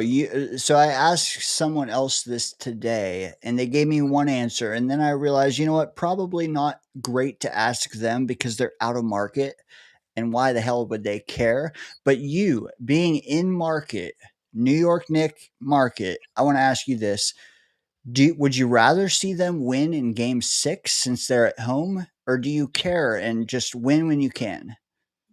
Personally, I would want them to seal the deal tomorrow. But if they can't, they better seal the deal when they get back to the Garden because, as Draymond Green said, I lost a 3-1 series lead before. Remember 2016 LeBron James and the Cavs? We don't want that shit happening again. So there's no element to you that says if they win in San Antonio, damn, we could have had a bumping party here. Even if they win it, they can have a bumping party, bumping parade in New York regardless. But what I'm saying is, and also, I got to straighten this out. The fact that there were several Knicks fans that violently assaulted a Spurs fan after they lost Game 3 is despicable. That has no place here. I don't care if you don't like Spurs. You have no right to beat the shit out of an opposing team's fan for no reason. Hope those guys get locked up and get their ass kicked in prison. That's all I got to say. What would you say to the fan that tossed an egg brilliantly and it landed on the back of Wemby's head? Would you say the same thing? Well, I don't approve of throwing things at players. I don't. I'm going to be brutally honest about it. Even if they do act dirty, like I will, even though this is football, one of the dirtiest players I hated watching was Cortland Finnegan. I did enjoy him getting his ass kicked by Andre Johnson. That was well deserved because that was player on player. But for a fan to take, let's say, an egg or a shoe and throw it at the player, that's a different story. That's a different ballgame. But Wemby, look, I think he's a tremendous basketball player, but he needs to get his shit together. Now, the fact this is a guy that can score 30 points a game and as well block 20. Oh, hey, Scott, that can block 20 plus shots in a game. Like, I'll never forget watching. I think I talked about it on my channel in a short. In game 1 against the Timberwolves, he blocked at least 20 shots, and the Spurs lost by 1 fucking point. This guy blocked like fucking 20 shots. I could be exact, but it was over 10. And I'm like, holy shit, this guy's a beast. And the fact that he's playing physical is one thing. But being physical to the point where you're trying to break people's ankles and shit, that's fucked up. You don't do that. I'm with you. Scott, I had you Scott on. Foster, I see you guys rocking that beer too. Surprised you're not in your Sasquatch fur. Who says I'm not? All I see is a shirt. I have clothes on. You don't know what's underneath here, Charles. For now. I don't want to know what's underneath there. That's what worries me. Hey, haven't you seen the three of us in our Sasquatch fur? Yeah. Well, unfortunately, I have, mostly because Dane in a fucking Speedo. I don't know. What's with your fucking obsession with Hazel? Can you hear me, sweetie? Oh, but you don't mind when I call her that. I don't want you to think I'm trying. Hazel is always listening, Charles. Go ahead. I'll be sure I want to call. I know some people don't like when they say something like that. Can you please explain to me what your future husband's obsession is with Speedos? Is there something we don't know? I got to get this queued up now because, if you're not in the Danger Zone Discord, you have no idea what Charles is talking about. Charles, he likes the banana hammock aspect of it. I thought it's creepy. Is that a freaking sumo wrestler? And what's a banana hammock? Do you the front side?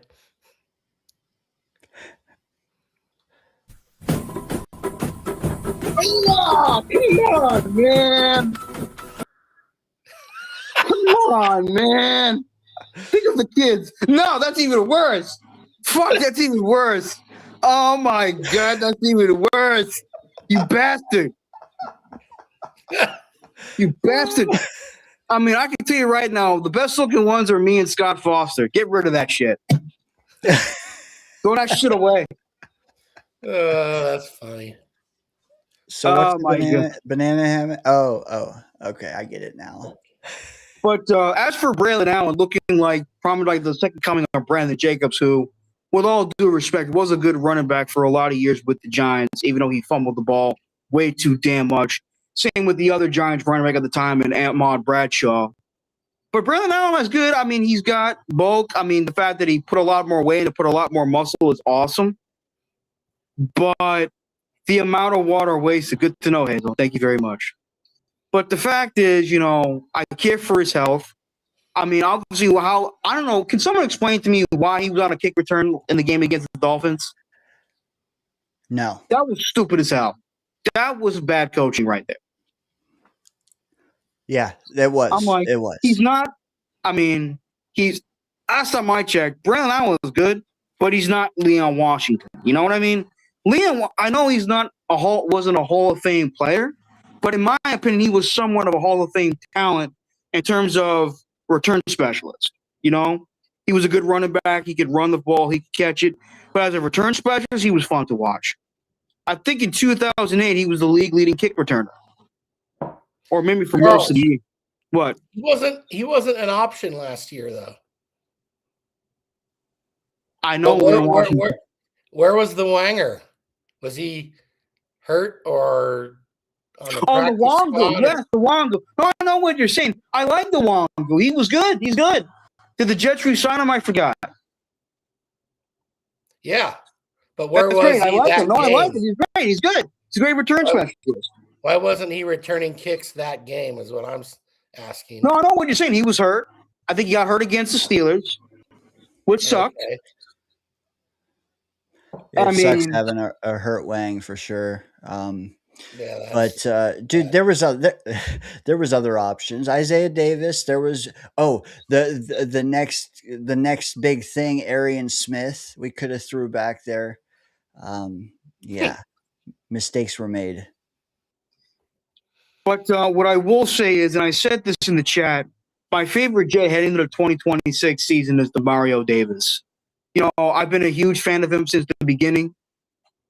I know some of you guys may not be aware of this, but for years, I have been vastly critical of Rex Ryan, especially for his eye for talent. But I will say this about him. When it came to Mario Davis, he was right on the money. He was one of the few major, massive, and awesome gems from his era, from his time with the Jets. And he said in an interview that the reason why he drafted Mario Davis in the third round of the 2012 draft was because in terms of leadership, he reminded him of Ray Lewis. And I know saying that may sound a bit crazy, but Ray Lewis, with all due respect, on the football field was a hell of a leader. So I'll never forget a game in the pregame, not in the heading towards the game against the Raiders. You know, we lost 3 in a row. We got our ass kicked by Buffalo. We got our ass kicked by the Dolphins and Ravens. DeMar Rowell, the two said, "Hey, I promise one for y'all. I'll give you everything I have. If we work together, we win. Because I play this game for my brothers, and y'all my brothers." And that routed the Jets to a 37-27 win over the Raiders. That, to me, shows the type of person and leader Mario Davis is. I know supposedly his quote-unquote his best years were the sense considering all the Pro Bowl selection and all pro selections he made. But the guy's been a stud since he first began as a Jet. So I really like him a lot. I know he's up there in age, but I think he's got quite a bit of gas left in the tank. Yeah, and they need a leader like that on the defense, Charles. So there was too much miscommunication, too much stupidity. Like there were times I felt the defense didn't even know what a football looked like. Like, oh, what side of the air? Is that a football? And I'm like, no, it's my shoe going up into your ass. Or stuff on your face. Your favorite, I'm sure, was probably one of the easiest answers you could think of. Well, Let me ask you this: who was your least favorite? Okay, yeah. Let me do my least favorite. Before I get back to my favorite, let me do my least favorite. Least favorite, I would probably say Cisco. I know he was a talented player in college. I know he had some good years in Jacksonville, but the last year he was terrible. I know he got hurt last year, but I think a lot to do with the defensive scheme and the preparation and all that. I'm willing to give him a chance, but right now he's my least favorite. Josh Myers, I think he's mediocre as hell. Third, I will say Malachi Moore. I'm not saying he sucks, but he needs to show me something. Brandon Stevens, he needs to be more consistent from the beginning of the season to the end. And last but not least, Jamie Sherwood needs to redeem himself. Now back to my favorite. Yeah. Marmon Membu. He's the best right tackle we've had since the great Damian Woody. Shout out to Damian Woody. I like Tippmann. He's a stud. That's just an honorable mention. Mm-hmm. I'm going to say this may surprise some people. I know he didn't get a chance to really put up the stats, but the game he had against the Falcons really showed me something, and that's A.D. Mitchell. I think this guy I think he's got a lot of skills. I think he's got a lot of potential. He's got great speed. He's got great route running. What I think he needs to improve on is his hands, but I'll never forget what he did against the Falcons. The Falcons, even though they weren't a great nor well-coached team last year, they've got some good defensive backs. You know, Xavier Watts, A.J. Terrell. I'm sure I missed a buntload, but you know what I'm saying. You know, Jesse Bates, who I think just retired this year. But he burnt them. He burnt them like nobody's business, especially on that. I think it was a 50-yard ball from Tyrod Taylor. It was at least 40 yards, but you know what I mean. And he had a great game, and that to me showed me something. Yes, the Falcons weren't a very good team. They weren't well coached, but to still have a pretty decent, solid defense and get some pretty quality defensive backs, he took them to school. So that to me shows me that he's got skills, he's got talent. Plus, I do like Sean Jefferson as our wide receiver coach. Now, people I forget can't that argue. I can't argue AD Mitchell, man. Who's your 4 and 5? 4. Well, 4 is definitely Brees Hall, and before I get back to him, the 5th one is going to be Sadiq. I think he could be a really good. I know some people are going to disagree with me, but he kind of, in terms of his traits, his blocking, he was a solid blocker. Vernon Davis, he had great speed. He was a great runner, and he had pretty solid hands. That's what Sadiq reminds me. Back to Brees. So you guys, Murph said he made leads and touchdowns. That's great, but 10, that's not raising the bar. I expect Brees Hall this year under Frank Reich to be, what can I put this into words? The touchdown machine he was at Iowa State for a number of years, especially when he was a 2-time when he broke the record for the most consecutive games. But Brees Hall was one of the top back, and don't get me wrong, Brees Hall's been a very good player for us. He's been far from a bust.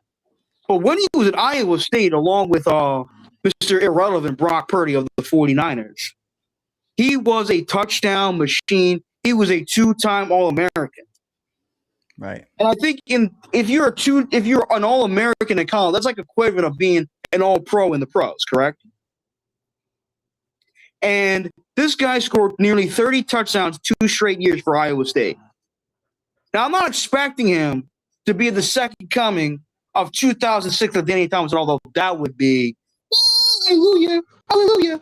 But I don't see that shit happening. I expect Brees Hall. The last time a Jet running back scored close to 15, close to 20 touchdowns in a season was Thomas Jones in between 2008 and 2009. No, he scored. If you go back now, Thomas Jones, I know he played for us for 3 years, and you guys can record this. He is my favorite Jet running back of all time. You say, why, Charles? Why? Because I love his work ethic, his leadership. If you listen to his interviews, he had the personality and class of a professional. And he said the reason why it inspired me to work hard was because my family worked in the coal mines. And that prepared me to get ready for the NFL and work my way through the NFL. Was he the best running back in football during his time? Hell no. Was he a damn good running back? Hell yeah. He averaged 4 yards a carry. He rarely fumbled. He was a good receiver out of the backfield. I would say he had great speed, but he had decent speed. Let's not forget, in that performance against Buffalo, where Mark Sanchez decided to throw 5 interceptions to Buffalo, which I'll talk about some other time. Don't remind me of that shit. He ran for a Jet record at the time, 210 yards, which included a 71-yard touchdown run. Thomas Jones was far from the fastest running back in the NFL at that time. You had Jamal Charles. You had Maurice Jones-Drew, who was fast. You had Chris Johnson, a.k.a. CJ 2K. Did I say Jamal Charles? I think I did, yes. He was fast as hell. Who else was fast during that time? Shit. Mark Bradshaw had some speed. I'm trying to think. Charles, Brees Hall, only 4th? Sounds like he could be your first. I know what you mean, but the reason why I say 4th is because the reason why is not because I've been mostly satisfied with the guy, but the reason why he's 4th because I think he's been underutilized, especially when that hack Nathaniel Hackett was the offensive coordinator. You understand what I did there? Yeah. Well trying to think here. But obviously he wears number 20. Obviously he can't wear number 20 because that's been retired and rightfully so by the great Curtis Martin. But 28. That's a great number. Yeah. Final thoughts, Charles. We got a shorter show tonight. I want to get your final thoughts, maybe whether it be Knicks game 5, whether it be anything we talked about here tonight. Well, you got the say floor, a couple brother. things. One, a while ago I uploaded my review of the He-Man movie that I saw last week. If you want to know my quick thoughts, I really enjoyed it. And also, for those of you who are also subscribed to the Nick Shine Show, on June 28th, he will have Jets legend from the famous 1983 draft, Ken O'Brien, appear on his show. So please do my good friend Nick Shine a favor. Please join his show. Please hit that like and subscribe button for his channel. It'll really help him a lot. It'll really mean a lot to him. He's a good friend of mine. He's a good guy. And enjoy the ride. And also, let's hope the Knicks win tomorrow. Let's hope they take care of business. And also, if you are planning to go nuts in the city, be responsible. If not, don't come crying to me if the police give you a good old-fashioned case of whoop ass and some police brutality. Have a good day, everybody. Facts. See you, Hey, Charles. hey, Have a good night. Charles. Yes? Yeah. So I want to tell you something. When Hackett was offensive coordinator, Yes. Brees had 95 targets one year. Mm-hmm. He had 76 targets one year. Mm-hmm. Last year, he had 48. Oh, I know. So, But I'm just saying, like, the thing. well, I I'm think just saying, you got to watch out, about Hackett. No, If I know just what get you it mean. right, But there was a thing, though. Remember in the game, after the game against the Giants, where Hackett, like, I didn't know we could catch the ball out of the backfield. And I'm like, what? But he was just being goofy. He knew it, of course. It's his job to know it. He just shouldn't, kind of like Aaron Glenn, he shouldn't get up and to the podium and talk. Or like me and just you say a bad joke, you know? I know what you mean. Well, I know Yeah. he was underutilized. Well, he was underutilized. I misspoke when I said underutilized in previous years. He was misused last year. But under Hackett, he was used better. He was better used in the passing game, but he should have gotten 1,000 yards at 23. That I still say, even though he rushed for over 1,000 yards last year, I still think with my chest, his best year was 2023, where he had over 1,500 scrimmage yards, and yet somehow didn't get a single consideration for comeback player of the year. Shaking my damn head. Anyways, guys, stay safe. Enjoy the next game tomorrow. God bless. See you later, Charles. Have a good night. What a guy. What a guy. He came in spitting some fire. Man, he just cooked for a good 15 minutes straight. Yeah, he must have been crushing some Pepsis tonight. Some mug root beers. I know he likes. Okay. But interesting list of his, I will say. His least favorite list, I think, rivaled me and Murph's quite a bit. But I mean, that's fair. I think a lot of us do probably share a list of least favorite Jets.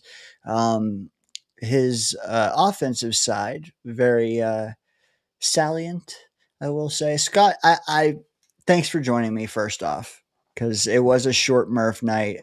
JT, welcome. Hell yeah. Afram said, Scott, keep the noise down there for a bit during the Charles call.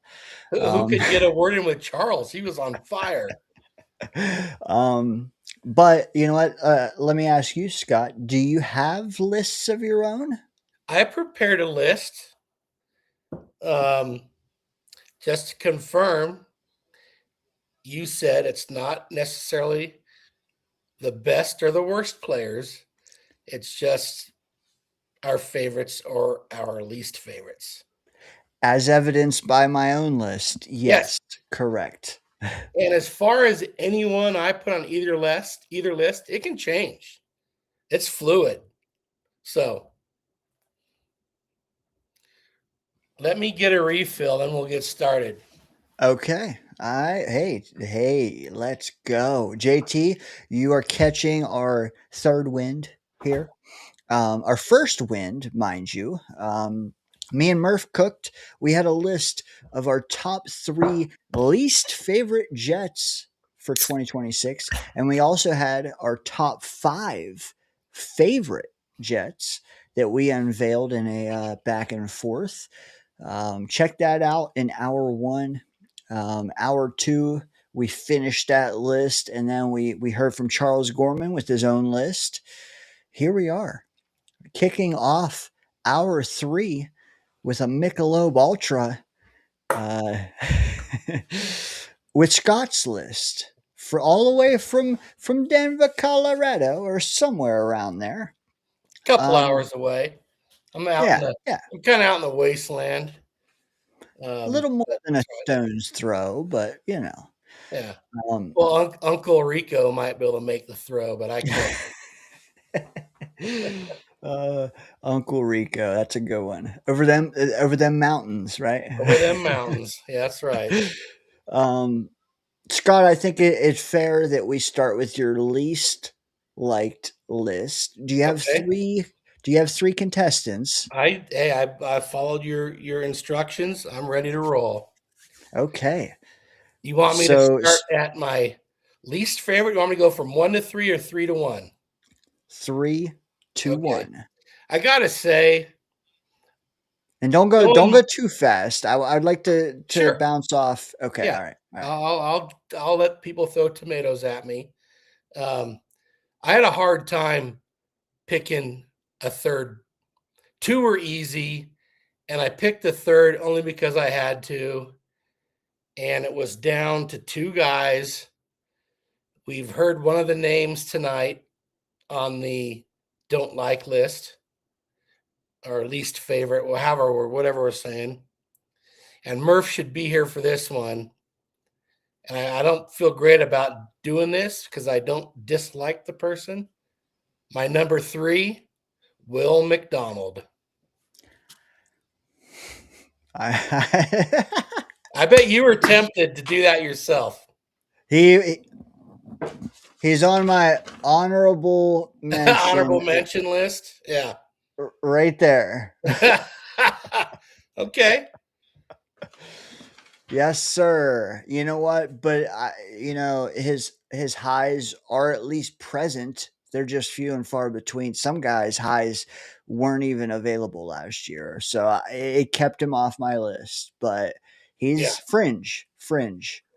Well, and he does have some high highs. They're just too few and far in between. The problem that people don't want to talk about are his lows. And up to this point, he's a liability against the run. So maybe that changes. But he's my number 3. My other consideration was the center. No, I can't. Yeah.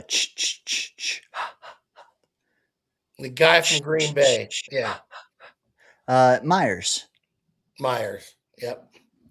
So Who I've heard on Charles and Murph's list. yep. I didn't consider him. I should have. I don't know what I was doing. I mean, I guess I had 3 is not a large number when you got 90 guys. But I left him off my list. I can see where you're coming from though. So your number 3 again was Will McDonald. Well, like I said, there were really only 2 that I wanted to put on this list. So yeah, Will's number 3. okay. Number 2. What do you think? Number 2, and this won't surprise you at all when I say the name, Jeremy Ruckert. You know, I've been after him for a couple years now, so yeah, whatever. He's just never been a fan. He's never lived up to any billing. He drops the ball. Maybe he can block a little. I am kind of surprised. I might be surprised if he makes the team this year. I'd rather see them take a chance, but on a different third tight end. Did he get an extension before last year or this year? I think it was mid-year. You know what? But I do think he's financially hamstrung to us. Yeah. Well, then he'll probably be on the team, and once again, he'll be one of my least favorite. December. Oh, and yeah, they probably. You think had they known they were gonna draft Sadiq, they'd have done that? Do I think no? I don't think they would have done that. I don't either. Yeah. And I don't knock you one bit. Actually, someone else put him in the chat tonight, and I was like, shit, that's a good one. Yeah. And I agree. I agree. You mentioned Myers, maybe, Rucker, 2 Buckeyes already. Is your number one least favorite also going to be a Buckeye? You tell me. Oh, he is not a Buckeye. In fact, he's not a player. He is Aaron Glenn.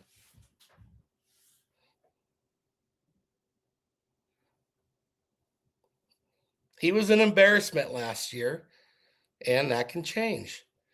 So I kind of went off the player page here, but he's for me, he's my least favorite Jet. I considered getting Woody on this list, but I didn't go there. Snowball says, "Be compliant, Scott." You know what? I never was told players only. It was Jets. Aaron Glenn is a Jet, correct? I am here for it, Scott. We did not include staff or cafeteria workers or coaches. If I did, Carl Dunbar would have been on mine. I'm not. Let me just say that. Yeah, you guys But mentioned that. Yeah. But I'm here for it, man. I can talk it out. And what? Hayes is yelling Woody Johnson. That's who I almost put at 3, but I thought, okay, if I'm gonna throw Aaron Glenn on there, I can't put Woody also. I kind of wish I had just put Woody because I don't feel great about putting Will McDonald there. So I know where Hayes is coming from. Fair. She's been spitting some fire from the next room. Aaron Glenn being number 1, Scott. If I considered that format, I would have known that. I'm here for it. Let's spin it. Chat, first off, what do you guys think? Will McDonald, Jeremy Ruckert, Aaron Glenn, all on Scott's shit list, so to speak. And all can get on the sweet smell of love list. The opportunity is there. We are segueing to that now. The sweet love list of Scott, number 5. Okay. This guy, I think, is going to provide some important leadership on the defense. I have a weakness for linebackers. Demario Davis, number 5. I like that. I like that a lot. He should have been on my list. I'm not going to lie. Because let me just say, like, the same reason I said about Gino, dude sucked here. Dude went out and was great elsewhere. Why should I give a damn? Like, come do it here. I got to see it to believe it. Demario's the opposite. Like, he was good here. Like, we should have never let him go. So, like, I have a far easier time trusting him here again than I do trusting Gino. And I'm not saying I don't trust Gino. I'm just saying, like, I'm skeptical is what I'm trying to say. Sure. And you should be. Yeah. Demario, I'm not. It's the age. That's all. Like, the dude was born 4 decades ago. Okay. Yeah. And I'm as was I. I'm kind of surprised. I wish I could say that. I'm kind of surprised with some of the older people they brought in, especially on defense. But I think he will serve his purpose. He'll be an upgrade. They needed that. I mean, they obviously missed it with Hayes' boyfriend being gone. But it's gonna help. You're right. You know what? He should wear a 57 this year. What is he wearing? Chat. 56? 58? 56, 54? I feel like it's 56, but I don't know. That's one for the chat. Help us out there, chat. But yeah. Hayes' boyfriend was CJ Mosley, aptly named. uh, Snowball chimes in. He says, Demario hasn't even played a snap for us yet. Scott. It doesn't matter. That's not the question. So who our favorites and who our least favorites are. Okay. Number We're 5. Snowball. We're getting better. Okay. Yes. And how can you be a downgrade on our linebacker room from a year ago? I question how that is even possible. Number 5 for Scott, Demario Davis. Okay. Go ahead, Scott. Number 4, another guy who has not played a snap for us, Omar Cooper. I just, and I liked him in college. I'm hopeful that he is a stud, and he may not be. And then maybe next year he can be number 2 on my do not like list. But right now, I like the guy. I'm rooting for him.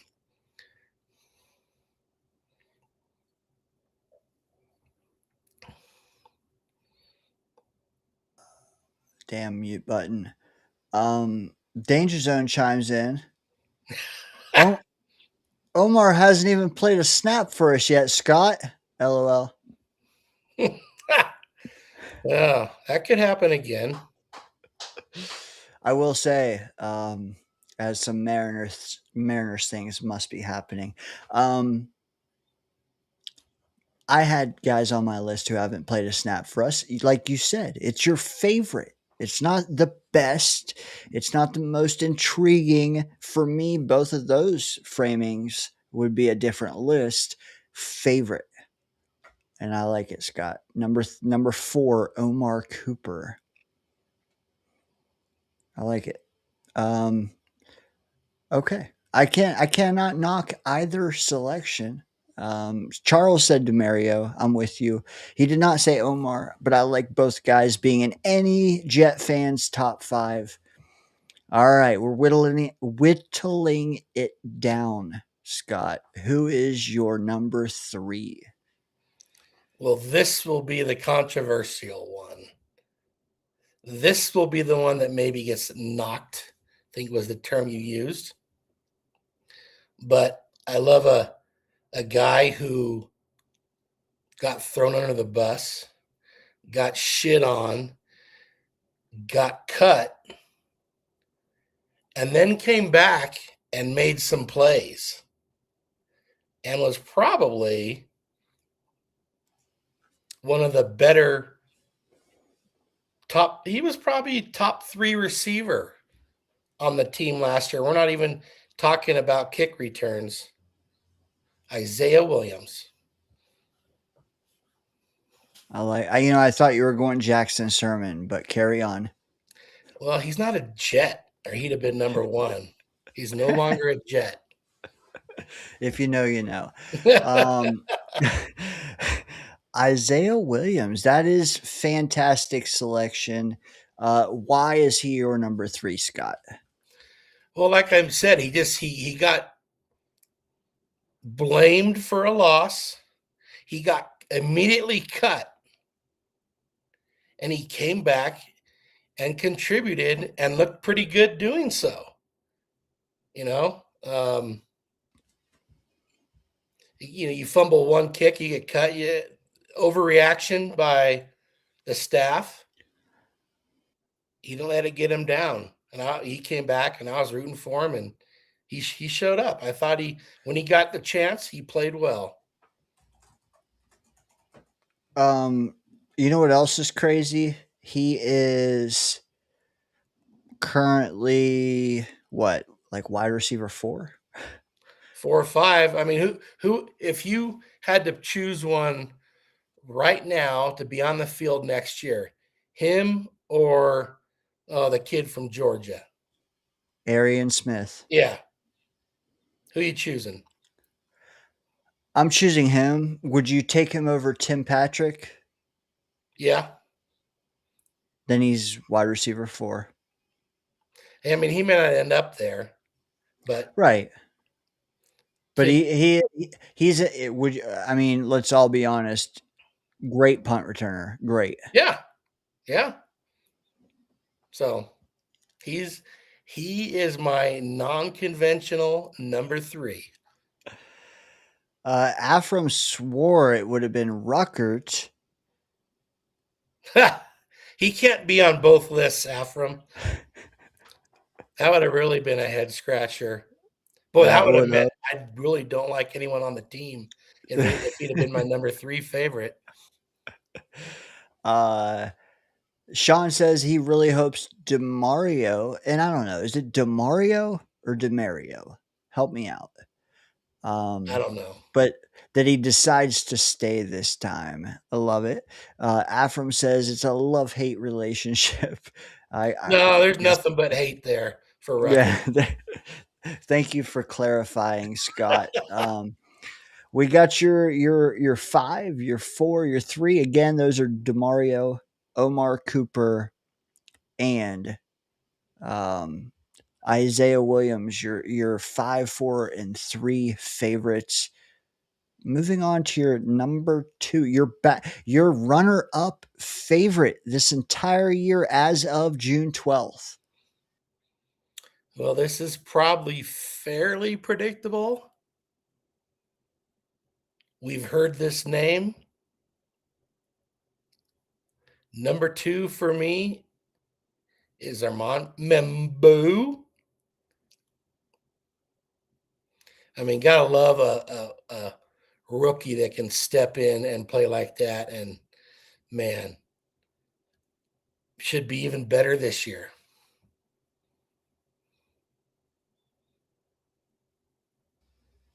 Absolutely no arguments there.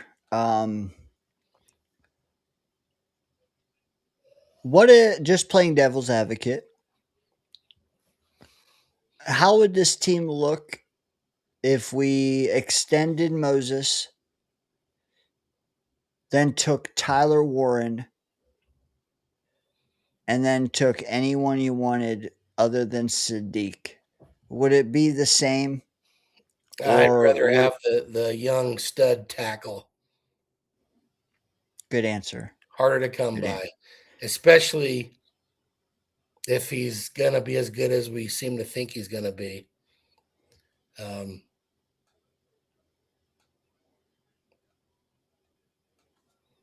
Yeah, I'll take the tackle every time. No, that's good. I'm just playing devil's advocate. I do see a world where that happens and this doesn't. I prefer this rather than that, and I think you do too. Hindsight, because like in the moment we didn't know who Membu really was. I think he's aged. That pick's aged rather well. Yes, it has. Yeah. Plus, so again, your number. Yeah, plus, he's young. I mean, how many years does what's his name have left? Moses. Yeah. Couple. Yeah. Even the deal he got was kind of overinflated, if you ask me. I don't think he's going to get all that. They rarely do, and that goes for almost everybody. It's almost identical to the Brandon Stevens deal, if memory serves, where it's like a 3-year deal, but really the guarantees make it 1 to 2. Yeah. And I know you love the guaranteed money. So I just had to throw that in. Well, and that's the money is another aspect, right? It is. How great of an advantage that your left tackle and your right tackle, both under 25, both locked in for cheap, and both good. And right now, and of course we don't have to decide this now, but if you have to choose one of them, because there's going to be a time when they have to worry about paying both. There he goes. Who you paying?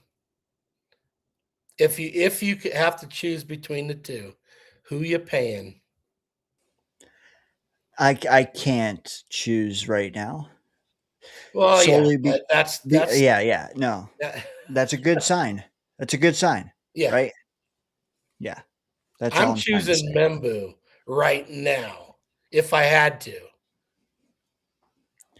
The only thing that gives me pause is the importance of the position being on a curve.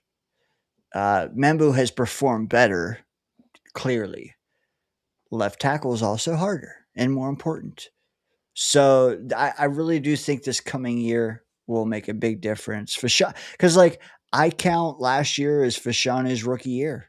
I mean, he played what 6 games as a rookie, and then he got hurt.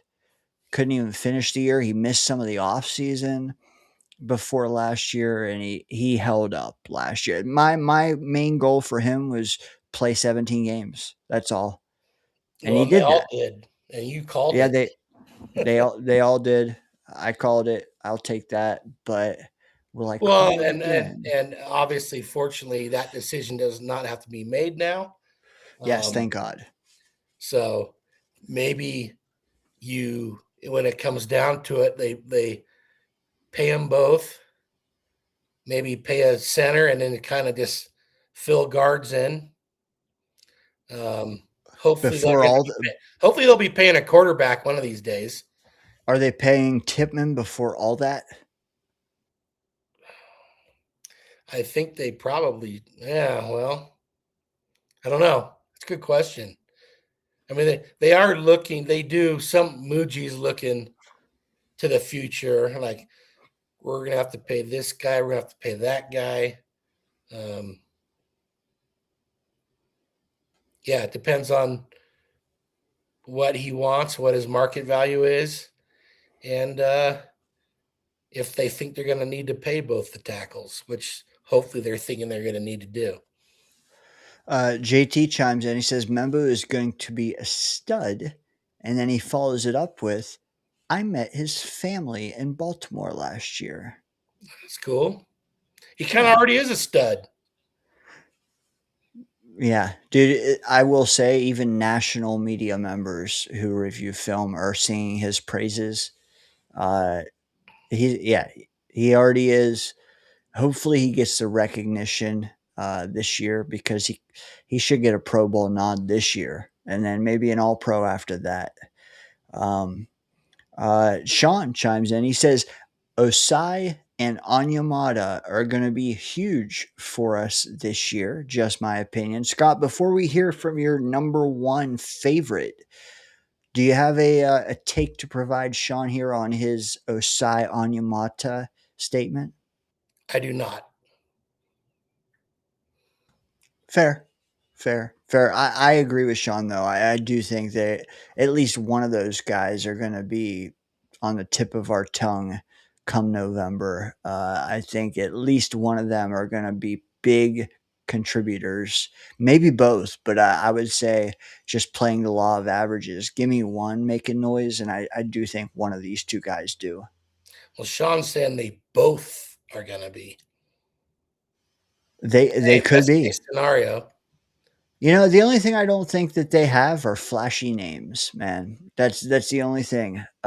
Because everything I've heard about either guy this offseason has been underrated signings.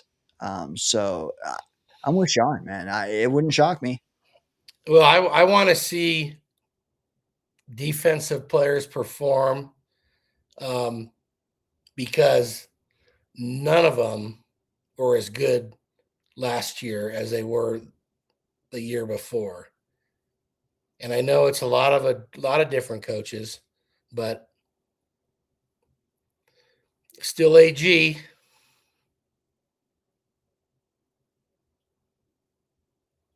And then Ikbari, he's solid, but not really more than that, I believe. Um,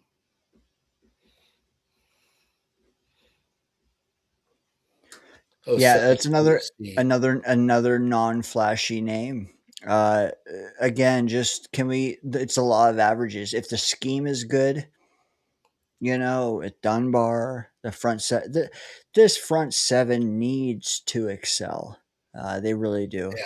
And some of these names we may not know now, but we better later, or big reset coming down the pike. Yeah.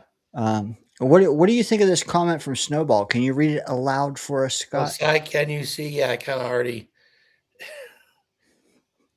was on that one. Snowball has good ones like that. All right. Before the dawn's early light, Scott, let's get to your favorite Jet of the 2026 NFL season. Did you see that segue? Scott, it's all you, brother. Well, much like you, not a big surprise. Quack, quack, quack. That's right. Give me some Sadiq.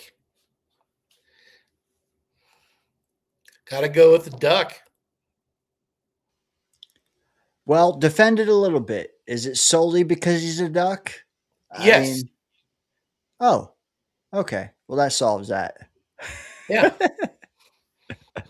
It's because he's a duck. And the ducks, and I might be kicked out of here after I say this. If I had to pick between a Ducks national championship and a Jets Super Bowl, I'm going Ducks all day. That's the way it is. I've been there. I've sat with the coaches.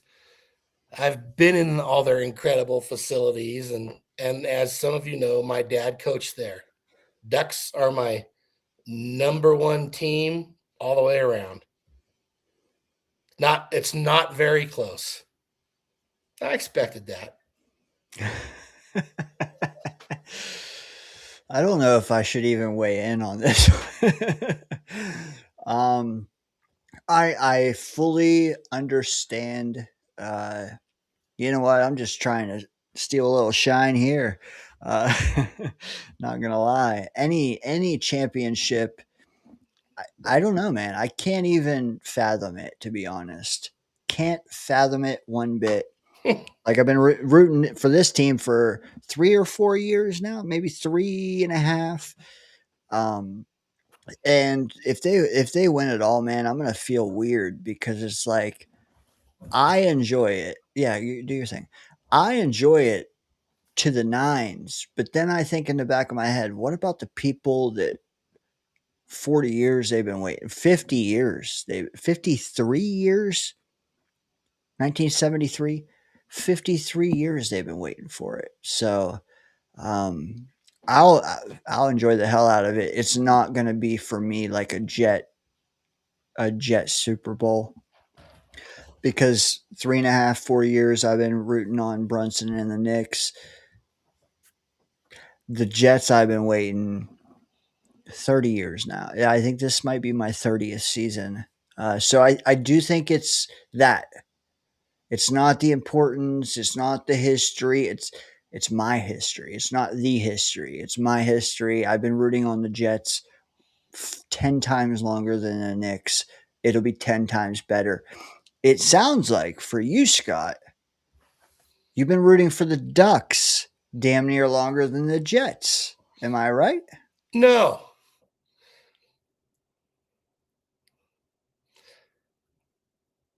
I started rooting for the Ducks or for the Jets when Ken O'Brien started playing quarterback.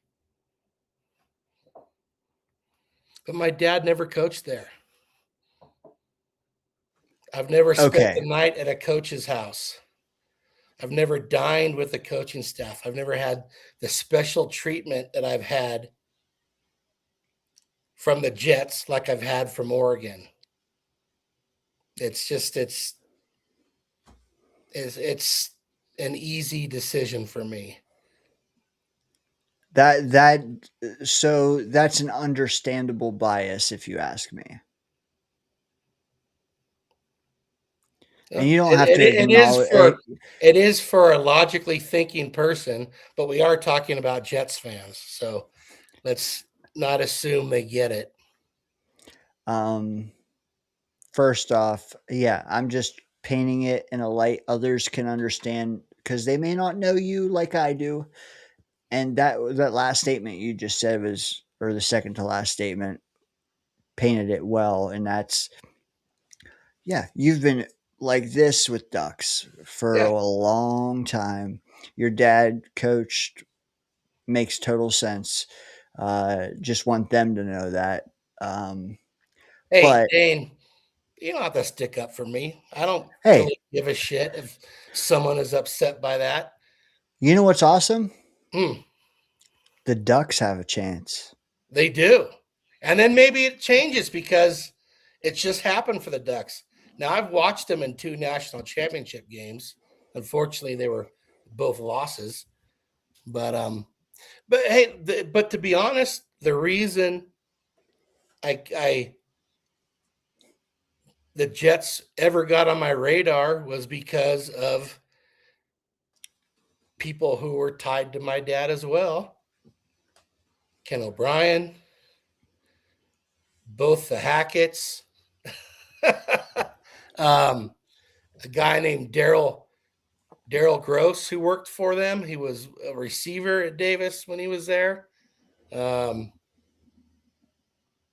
Probably ends there. So not the most favorite people in Jets lore, at least as far as the Hacketts go. But we wish they were as good as when Paul Hackett was here. And I saw you defend Nate there to Charles. I appreciate it because again, that's a guy you've dined with I in have person. in my And folks' house. and I know we've spoken to that before, but you know how it goes. 6 months down the line, it could be different viewers. Never heard the story. Yep. Also, I appreciate the fact that you said the Jets on your radar. I feel like there was a joke there somewhere. No, wait, say that again. The Jets, the only reason the Oh, Jets were Jets on and your radar. Oh, radar. I get it. Yeah. Well, hey, I see you, Scott. and reality is, even when I was rooting for the Jets and wanting to watch the Jets, and we never got to see them on the West Coast. I mean, it was so rare that it was on, and was that way until you got the season ticket, if you got it, and then you could watch it. But they were never on TV out there. Right. So Scott, I was just looking for Ken O'Brien highlights. But that was about it. An occasional game against Miami, which is fun to watch. O'Brien beat Marino. That was like highest priority for me in those days. But yeah. Scott. Yeah. I'm gonna need you to put some respect on his name. Well, yeah. Next up, we got Afram. He says, "Okay, it's personal. I have to speak to Woody and have you over for dinner." Afram, can we choose somebody else to have me over to dinner? No, I'll be okay. I would dine with Woody. I mean, I almost feel like eggplant would need to be served. As long as it's cooked in an Asian style, I'm okay with it. Hey, Hey, garlic eggplant, I'm down. hey, garlic anything, I'm down.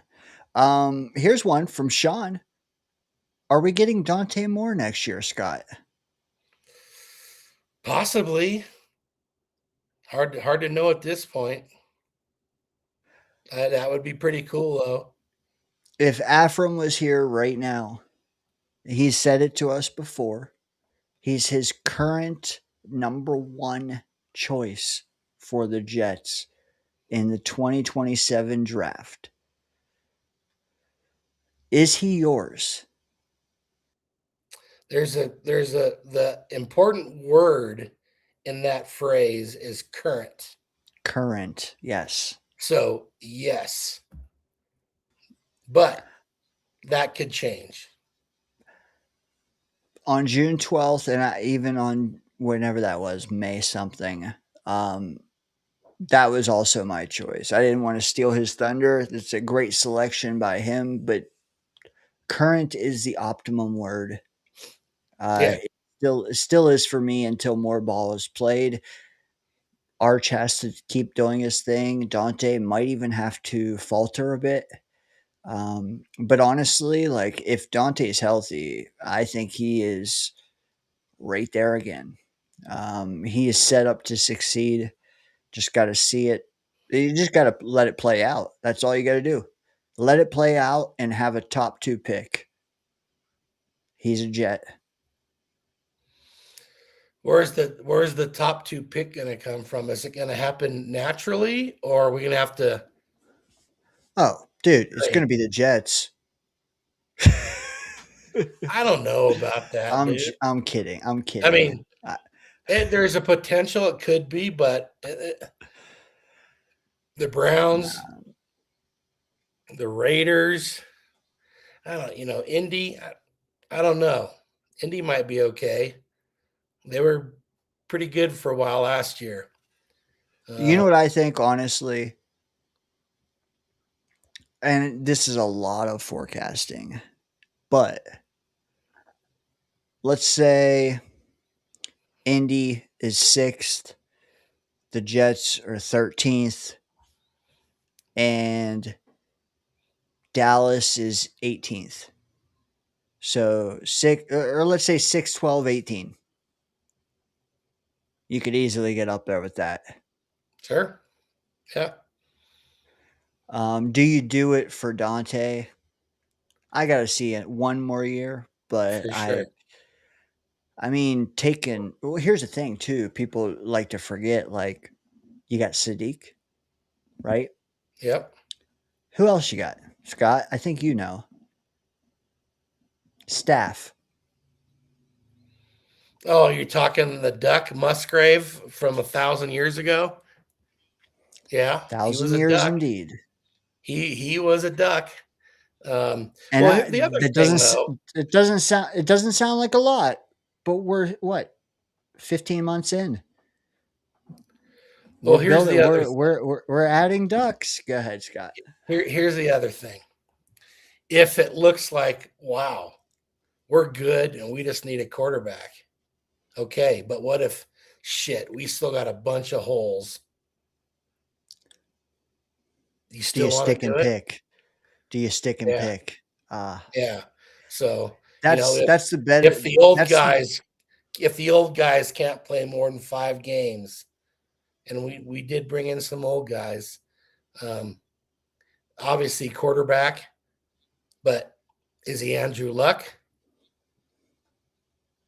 Is he John Elway? Duck Dynasty. There you go. Hey, that's good. you know who That's Dane would good. like to bring is, well, if they change head coach. I'd be happy, happy, happy. Who's Scott?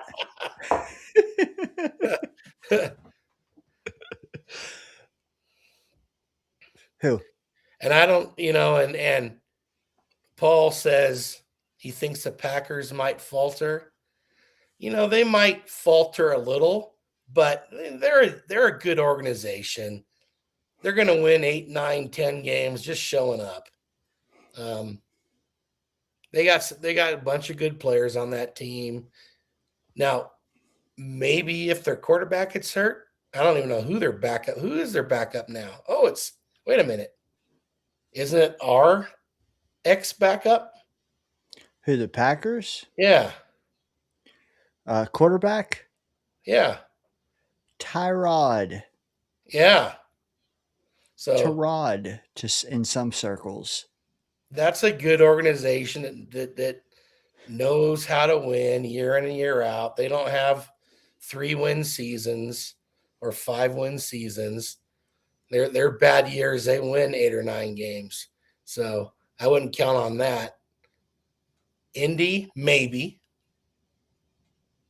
Jets, Let me ask you maybe. this. let me ask you this, and it'll buy me the time I need. Um, what do you think of the Micah Parsons not being in the Jet game this year? Does that move the needle at all in that game? And what do you make of the Myles Garrett trade that happened? Because I haven't spoke to you live since then. Chew on either one. Well, yeah, I mean, obviously it helps the Jets not having Parsons in that game. And there's talk that he might miss the first 8 weeks. So some people are saying 4. He said 8 possibly. So yeah, we'll see. I mean, it doesn't hurt. That's for sure. Hurts them. And the Rams, I mean, come on, he's the best defensive player in the league. That's just Rams have no qualms about going after a championship. And last time they did it, they won a championship. So now there's rumors Aaron Donald might come back. I mean, that just keeps getting crazier. So, and it's funny. I'm not going to look up the stats, and I know Stafford got injured one year, but probably his worst year with the Rams was when they won the Super Bowl. He led the league in interceptions, but they had a dominant defense. So that's massive. If they were truly all in like they currently appear to be, why take Simpson? That's a good question. Maybe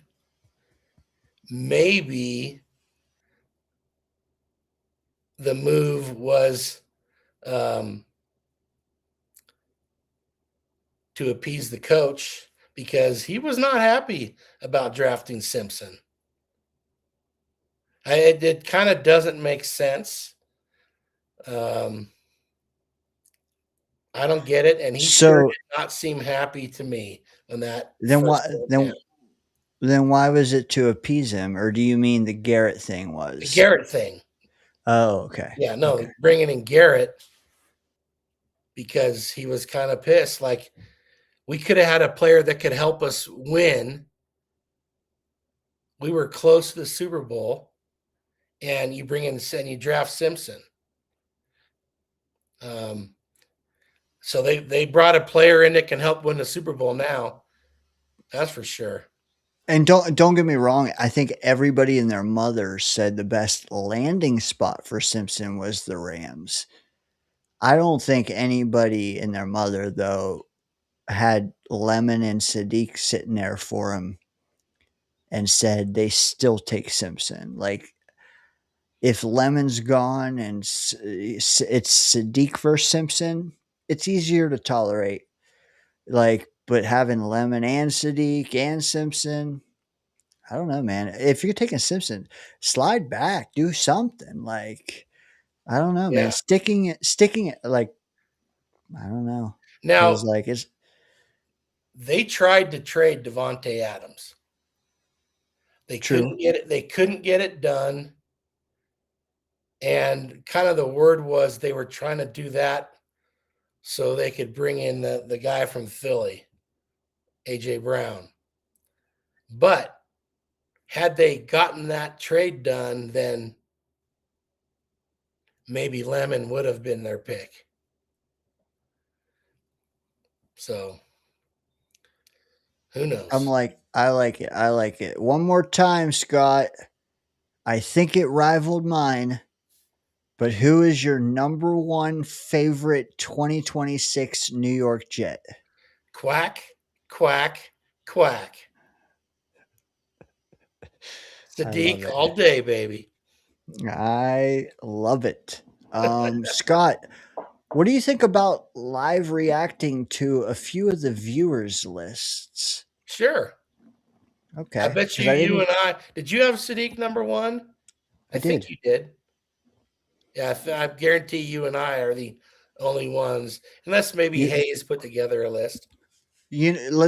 Okay, just to recap mine, because you were, probably multitasking, or I was. it was so spread out, it's hard to get all at once. Here's the first time I'm recapping it live.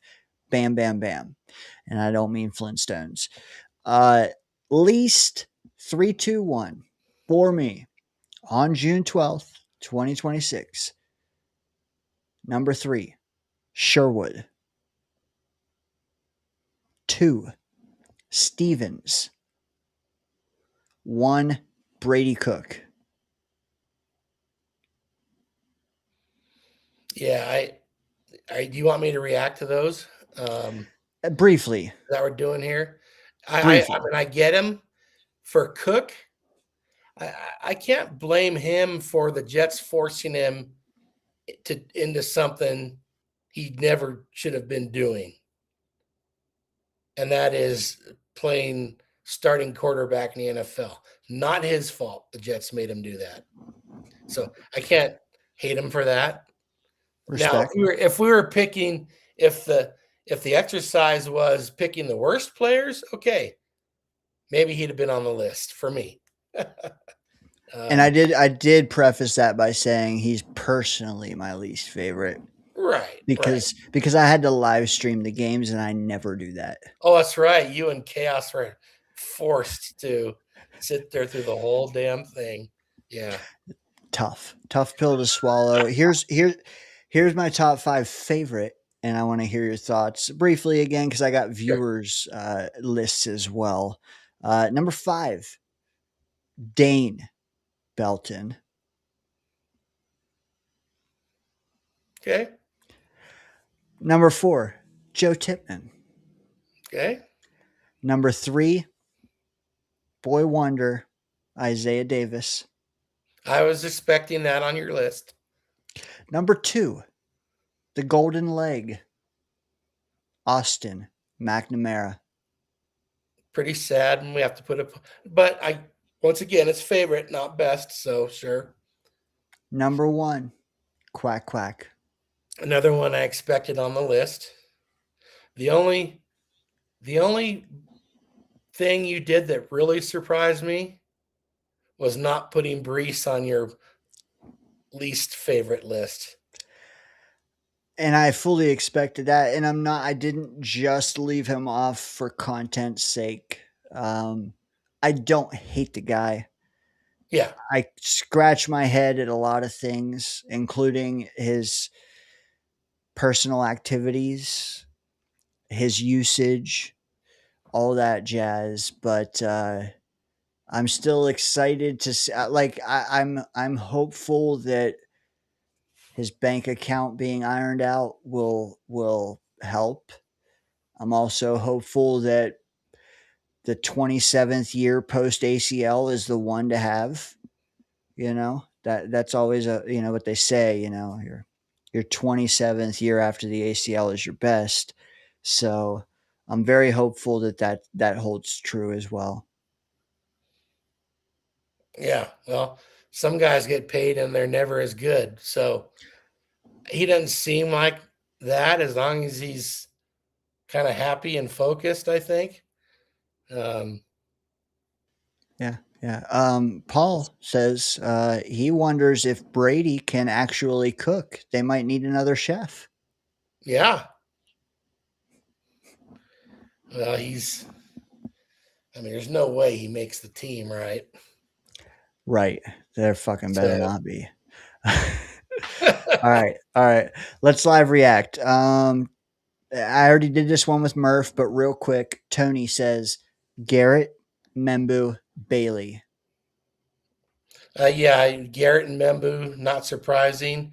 Bull Bailey isn't either. I mean, a lot of high expectations. And if you happen to be a Texas Tech fan, then it looks like you and I with Sadiq, right? So I don't think Sadiq's going to be the best player on the team. But he's going to be my favorite player on the team. He could be the most versatile. Well, he could be I mean, if he was second on the team in receptions and yards, would it be a total shock? No. I'd be surprised, but could happen. There's a chance it could happen. You know what I'd like to see? I'd like to see him play a little H-back. But let's keep going. The one, the only Scott Foster chimes in. He says, was Oscar the Grouch a Muppet or was he Sesame Street? That was Sesame Street. Someone called it Muppets earlier. That was me. Oh, see, yeah, because you went back to your day, which is probably Muppets. My day goes back to Sesame Street. Very well said. I apologize, Oscar the Grouch, for mislabeling you. I should have not assumed your identity like that. Johnny. I love Johnny. Favorite, Arian Smith. Although Johnny and I share a couple favorites. I think Sadiq and Cooper. I think that was a favorites list of his. I'm going to get to, if Johnny added a full list, I will get to that. Let me get to a few others first who've been waiting. Sean, you know Sean. He called in not long ago. He says, the one, the only Arian Smith. Arian Smith, Brandon Stevens, and Josh Myers will look as bad as they always have. Jamie and Sherwood, Sweat, and AD Mitchell will have a good year. That's Sean McIntyre's opinion on June 12th. Can you say anything about it? Did he name anyone you weren't thinking of? What do you think? No, I can see all that. I mean, I can see Sherwood being better. Sweat, yeah. Mitchell, I'm kind of definitely there's potential there. Does he live up to it? Wouldn't shock me if he was good. Wouldn't shock me if he was just totally mediocre. What do you think? Well, you said Josh Myers yourself. I said Stevens. Neither one of us listed Arian Smith. Is it more just a factor, like with me, of the role and the involvement that kept him off your list? No, I mean, I just, it was do we like or not like, and it's not his fault that the Jets way overdrafted him, which fired up the fan base. So I don't dislike the guy. No. But let's be honest. If he was penciled in as wide receiver 3 for me, he would have been on my list. What kept him off is the fact that he might get 100 snaps for all I know. He might get cut for all you know. Correct. That's where I left. That's why I left him off. That's all. And I doubt he gets cut this year. But if he doesn't take a step forward, unless he's a all-pro special teams player, gunner or something, he's ripe. He's ripe next spring, right? Yeah, I mean, and not why they drafted him. So I'm with you. Yeah. Let's keep going. Clancy chimed in a while back. He said he's excited for Cooper Jr., who you said, Sadiq, who you said, and D'Angelo Pons. Did you consider him? I did consider Pons. I really did. Loved watching a guy play in college, but he would have been honorable mention had I done an honorable mention. But I definitely considered Pons as well. JT chimes in, damn, I forgot about Arian Smith. He's definitely in the top 3 least. Paul chimes in. He says, Arian Whiff. Oh, man. Funny. Johnny's on an island with this one. An island surrounded by bulldogs. Here's one from Oscar, least favorite. who you also said Jeremy Ruckert. Yes, I did. And if I hadn't used a coach, he'd have been my number one least favorite. You know, I kind of anticipated that. I'm not gonna lie. Okay. Well, Oscar gave us his favorite. Any guess? Because it's been a while. You might not have saw it. Who Oscar's favorite Jet is? I will say Garrett Wilson. I mean, if you don't know, that's the easy guess, right? Yeah, correct. And I didn't have him in my top 5. Did you? No. What do you think that says about us? Well, once again, if it had been who are the best players, he'd have been on it. Same. Could you say the same about Gino not being on either one of our lists? I wouldn't have put Gino on it. Because he's clearly one of the best, right? No, I don't think he's one of the best. I think, Jets World is hopeful that he's better than he is. For me, it's people tired act like he was great as well in Seattle. He was good. He wasn't great. He was good. He had one pretty darn good year. Besides that, how much has he really done since he's left the Jets? Yeah. For me too, it's tired content. How much can you talk about Gino this offseason? I mean, around here, we've minimally talked about him. I'm not going to lie. I don't know that that's by design. All I'll say is skeptical. That's why I've wanted a QB2, man. I've wanted a proven QB2. I think you probably have as well. Are you content with Zappy and Klubnik and Cook? I am, actually. Oh, Jesus Christ. Well, because here, my thinking is there a QB2 out there that's going to help make the Jets a playoff team? Do you have to solely look? Do we want a QB2 that might help us win 3 extra games and hurt the whole draft position when we're not going to be a playoff team? I know maybe someone argue that Jets aren't going to be a playoff team. I'll eat crow if it happens. I don't see a backup out there that moves the needle. No, not at all. Right. Well, and neither do I. My thing is that pool of options is going to change, of course.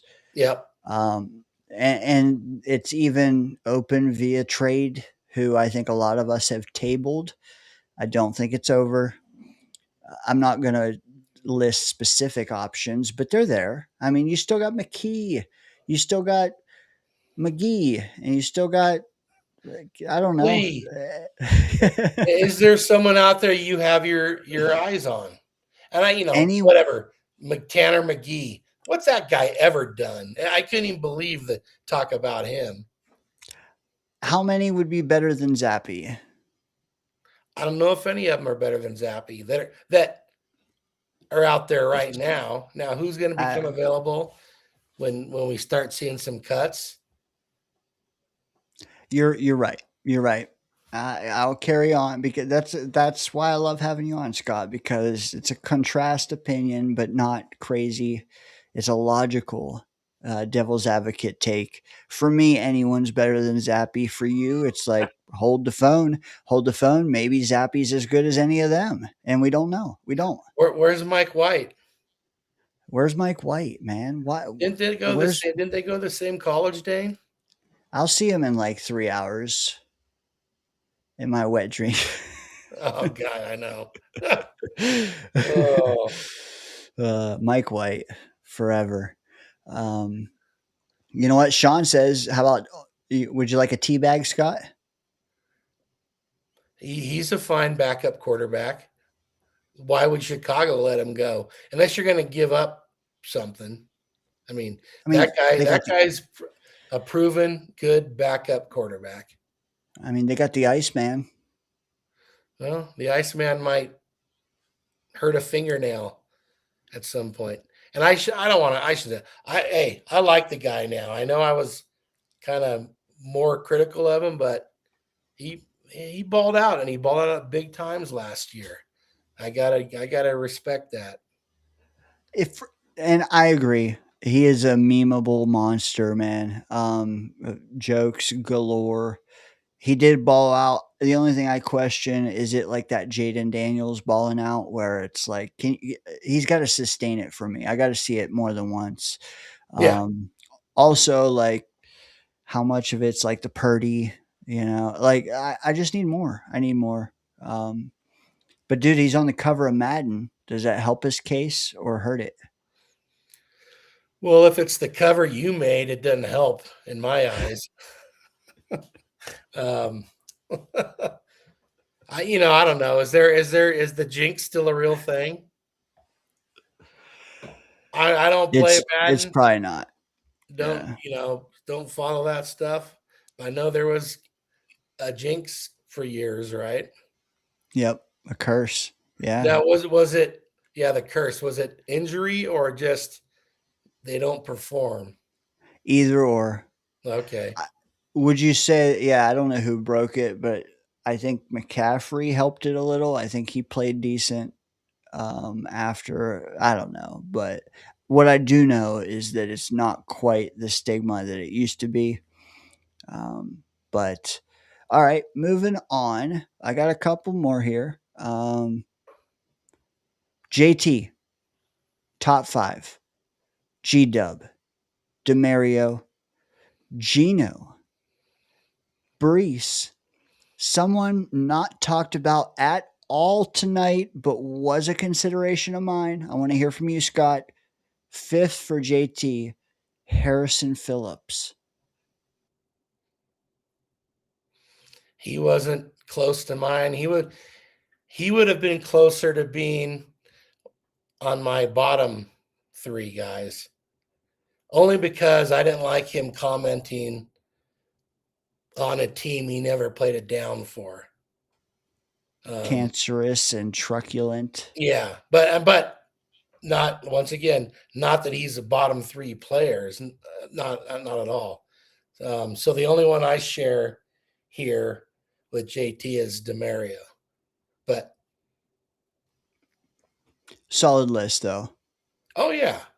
Yeah, I mean it's your favorite players, right? And Garrett Wilson is the I bet would be the consensus pick. Yeah, agreed. I didn't put him on. You didn't put him on. Did Murph put him on? I think Murph had him number 1, didn't he? Yeah. Murph, yeah. I think he did. Yeah, he did. Now that I remember correctly. Buckeyes all over the board, just in varying, directions. But yeah, Garrett was on there for him. For me, it's just like, dude, I got to see more than 1,100. 1,100's not enough, man. Like, it's like that Brees thing. Like, sure, the box score looks nice. I expected more before and after. Same with Garrett. Before and after, I expected more. Didn't get it. And now you can explain why. Oh, we traded for Devontae and his targets went down and blah, blah, blah. The dude is 7 touchdowns is his high. Yeah. Just not enough. JT says he was a fan of Phillips back when he was a Viking. Okay. I bet he wasn't when he was in Buffalo. Maybe not. But well, you can still respect the guy. Like, I respect Josh Allen. Like watching the guy play. James Cook. Yep. Just don't, really want him to win very often.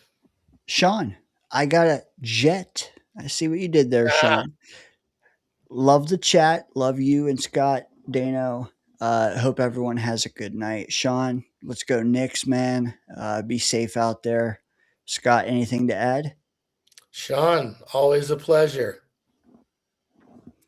Hey, Scott, pour one out for Sean. Are you on long enough for one more? Yeah, one more. All right. I'm going to do some other business while I'm up. Okay, you do your thing, sir. Sean, now you got to wait and see this reaction to me and him. I'm just kidding. JT forgot he was in Buffalo. Yeah, you know what? Scott, if you want to go that far back, I got to know if you liked Mendoza when he was at Cal, brother. Woo! Nature boy. Yeah. No, who knows, man? It sucks when guys change teams and they get better, they get worse, because then it's like the caveat: was it the staff that made them better? Was it the staff that made them worse? Was it the usage? Very hard to tell. With Harrison Phillips, what's best about him is he is incredibly forthcoming, which may not always be great. Cancerous, truculent, blah, blah, blah. But now that he is fully invested, it seems to be a good thing because he is feeling the AG vibe and he's spouting it, and he's like politician number one. It's going to band them together. The only question is it a good vibe to get going? I think we have to say it is now, but like in the end, if it's bad, he's just a catalyst for this shit not working. So I hope that he is wise enough to tell the difference and backing it because he believes it's the best method. Mile High, what? Pineapple Peak. Interesting. Never heard of it. They need to get that shit over here. Imperial Pineapple Peak. Oh, Imperial. Okay. You sold me. It's a hard cider. What's the percentage on it? It's like 9 point something. Oh, there we go. 9.4. If it's 8+, let's go. One of them is just they taste great at first, and by the time you're about done, you're kind of over it. Yeah. And then you have 2 and 3. No, I've never had more than one at a time.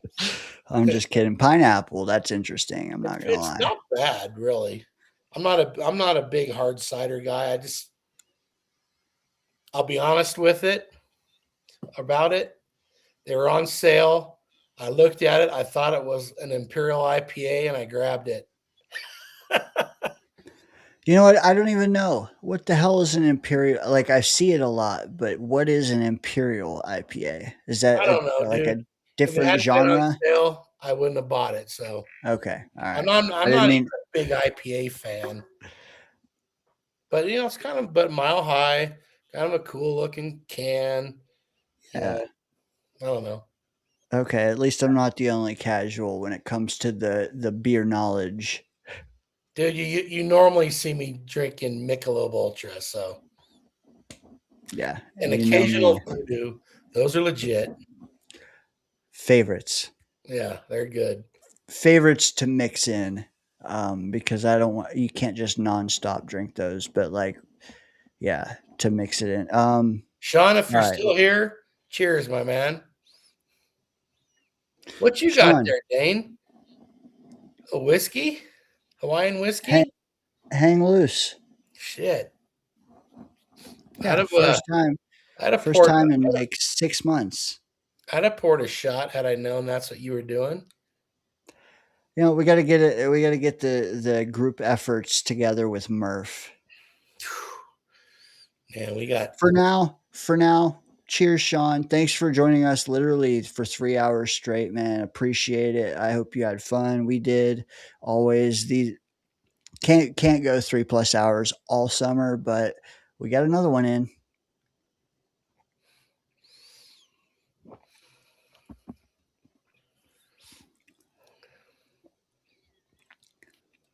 I think I need a mini fridge in here. So what, warm? You don't like warm whiskey? We're alive. That's authentic reaction. Whoo. All right, we got a couple more pinned ones. Sean, man, take care. I know you spiked the like button, but dude, just thanks for joining us and kicking it. Go Knicks. I know you're a big Statue of Liberty poster, dude. Let's go, man. I'm not gonna lie. Probably, like you said, you get booed out of the stadium with your choice there. Um, Same, because I want them to win in 6. I want them to win at home. I want to see it happen in Madison Square Garden. I know what that means. I know that means that you got to lose tomorrow night. That sucks. But also, like, you're in the finals. The refs are a factor. Wemby is a factor. They've led by double digits every first quarter. I think, dude, you've beaten them twice in Do you really expect to beat them 3 times in San Antonio? I think game 6 is for it all. Call me crazy. Could be. Do you think that's a bad take? No, but the way they lost game 5 or game 4, they might be done. And De'Aaron Fox, and that has to be the worst play in the history of the NBA. All he had to do was curl it back, curl it under the, go along the baseline, curl back towards center court, game's over. Or he's fouled with a lot less time on the clock. I don't know what he was thinking. Do you think? Well, here's the thing. I believe you could just strangle them now. It's over. They killed themselves. Game 4. Yeah. But then I say to myself, they killed themselves game 2. You beat them twice in their own state, like their own arena, and then you came to New York. Did they die then? No. Why would they die now? Yeah, but game 4 was different, man. And one thing, the Knicks, they don't quit. They do not quit. And the one thing that could happen, though, is that the Knicks might start slow, like they do sometimes, and make them think they got a chance. But if the Knicks jump on them from the get-go, maybe they're done. What if we get a loss like that? I mean, it was that was an unbelievable choke job. It was. It was. I mean, it was historic. It was. It was the biggest comeback in finals history. I think if they held the ball until the shot clock was about to expire and shot it, if the whole second half, they would have won. Well, it's like the Falcons in the Super Bowl. Had they just run the ball, eaten the clock, Patriots never could have won that game. But they had to try to run the score up, which was, hey, Kyle Shanahan choking again in a big game. Was weird. Okay, let me ask you this, Scott. Before we get to the tail end, like I got like 10 minutes of comments for you. What does your name mean on screen? Oh, you mentioned like when you and Murphh were doing your list, no one was throwing tomatoes. So I was projecting they would be thrown at me.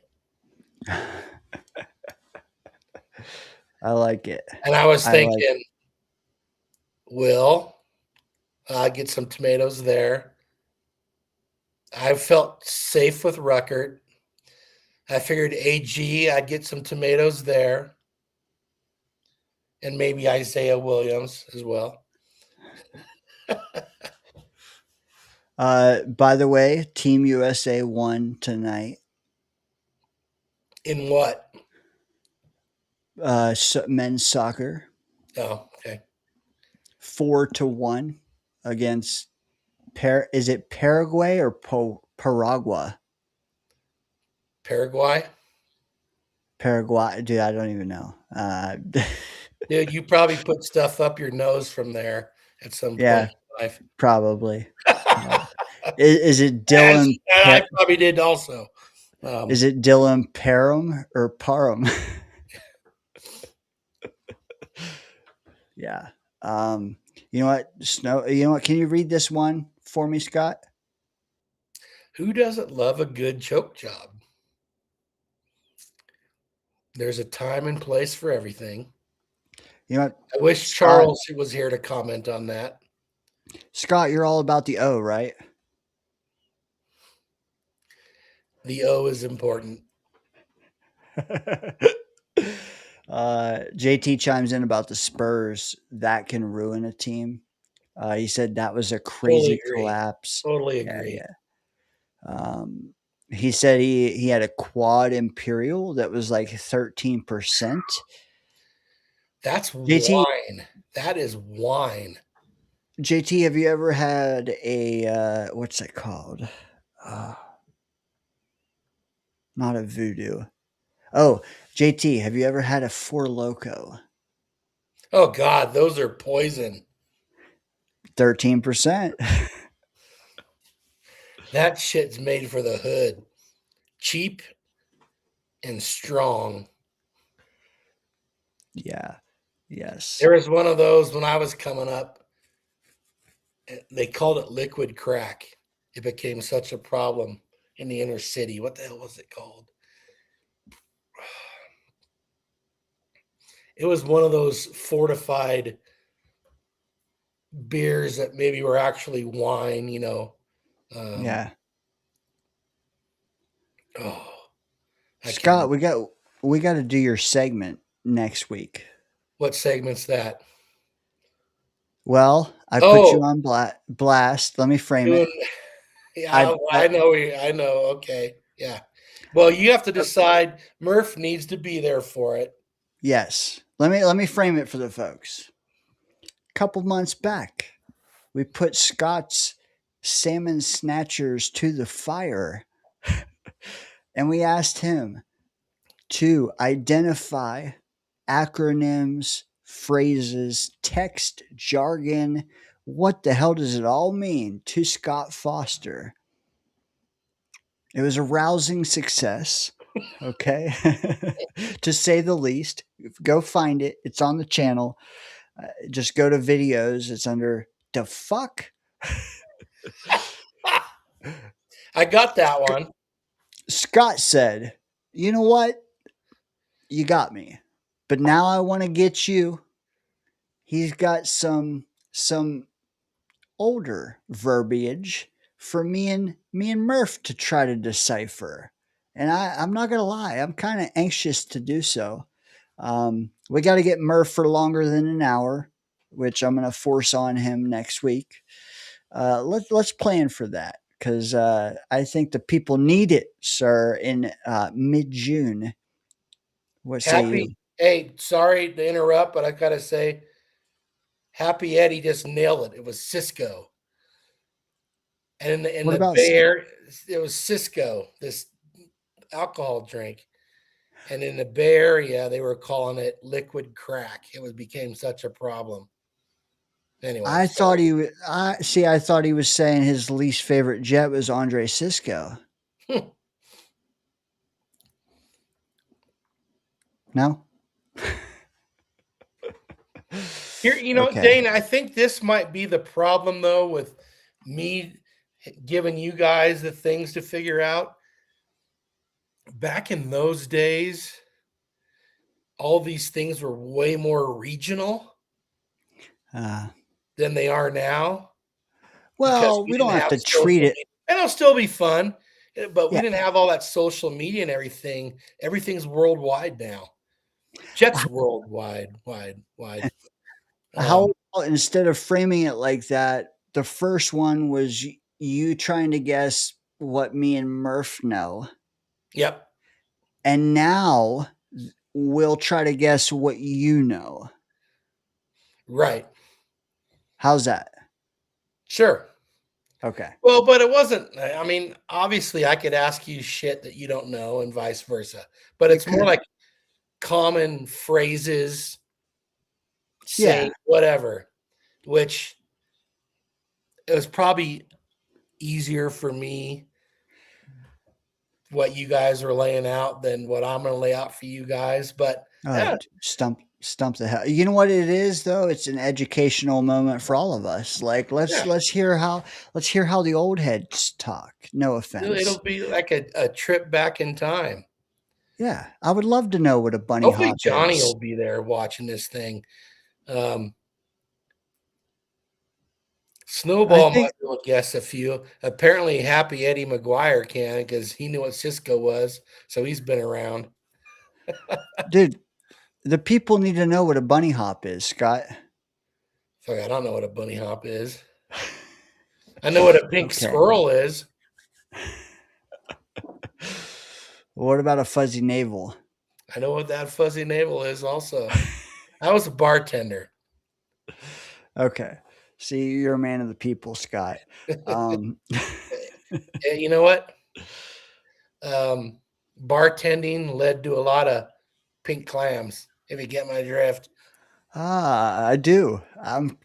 I get it, and I'm picking up on it, Scott. Yep. Yep. See, Johnny. Okay. Johnny knows Cisco was Johnny, called liquid crack. Yeah. you know, I never thought I'd call Johnny. I thought I'd call Johnny a lot of things. I didn't think I would call him late to the party. Eddie beat you, Johnny. I'm sorry. Fair and square. You know what? Snowball True. said Mad Dog 2020. Was that a wine caliber, though? Yeah. That was one of those Was fortified it? wines. Oh, yeah. Its bottle wasn't like a wine bottle. It was more like a big Flask. whiskey. Well, so that was there. There was another one we used to drink called Boone's Farm, like strawberry wine, and yeah. 17. Hmm? Strawberry wine, 17. I don't The know. hot July moon. I know Strawberry Letter 23. That's a song from back in the day, Brothers God, Johnson. help me out. I bet some of these guys know that. I hope someone knows Strawberry Wine 17, the hot July moon. I saw everything. The first taste of love. Mm. No, I'm sorry. You could have had me with that one too. It's a song. All right. Johnny says he used to drink that shit. Oh. He also said strawberry was my joint. Mm. St. Ides. I've had strawberry cough in a joint. Those of you who are cannabis knowledgeable, strawberry cough was a popular sativa back in the day. You ever fancy yourself a black and mild? A black and mild. Now you're talking about black and tan, the beer. Didn't know what that was till about 5 years ago. Okay, What's the mixture there? Remind me. it was a dark beer like Guinness, Mm-hmm. and then a light beer on top. I used to do it. I used to do a 3-level, a black or dark, and then like amber ale on top of that, and then like a lighter beer on top of that. What keeps them from mixing? Well, you pour them carefully, but also I just kind of think the thickness. Yeah. The physics behind it is beyond me, but The thickness is where it's at, right? yeah. Black and mild, a little cigar Oh, okay. with a plastic tip. Oh, that was those were what were the one white dove something dove? Eddie, help us out. Snowball might know that one also. Even Johnny. Johnny's going Snowball, back with some cocktail stuff. Something Snowball's Dove. asleep. He's asleep. It's Saturday for Snowball. He is in bed. Come on. He was just here. I remember people buying those kind of cigars before you could buy just the little tubes for to do your blunts and pulling Yeah. out. I don't know why they did it, pulling out the tobacco to put it full of the green bud. Question. Snowball, challenge Johnny, challenge you guys going to the Cardinals game. Scott, odds we'll see you in Arizona. Probably 0, but what? That's in December. Okay, maybe that's a better chance. But I will say, as long as my dog is kicking, I can't quite go anywhere. Whether or not he makes December or not, I don't know. But if Arizona is 2-12, I don't want to go watch a bunch of bullshit. Like I told you, I'd rather go watch the Jets against a good team. Yeah. And then really be excited for a win. But what if you could just go and have a hell of a time at a meetup pregame celebration, sit with people you've never met before who you've wanted to meet, and then watch the Jets actually win one of the few games they've won in the last 5 years? That doesn't entice you one bit? No, the meetup part of it sounds the best. I really don't like wasting my time on shitty football, whether it's win or a loss. Okay, fair. I see. I acknowledge your take as well. The meetup would be cool though. That would be fun. And that is the best part. You know what's traumatized me is the meetup, and then the losing, and I'm admittedly biased against that happening a second time. Can't do it, so I can't force it on you. I've already, in my youth, seen Doug Bryan choke epically against the Steelers, and then I saw Murph and Gunny and saw it happen again. We choked against the Steelers again after the Doug Bryan's one thing, and then the Rex Ryan versus Steelers. Like, it just tainted me. So my dad coaching, the most fun I ever had was going to games that they weren't supposed to win, and then they won. I mean, that's just so much more exciting than anything else, which is why I said, like, I'd rather go to Kansas City than Arizona, which for me is doable. I can drive there, really. And sure, chances are they might not win, but man, if they did, whoo. Okay.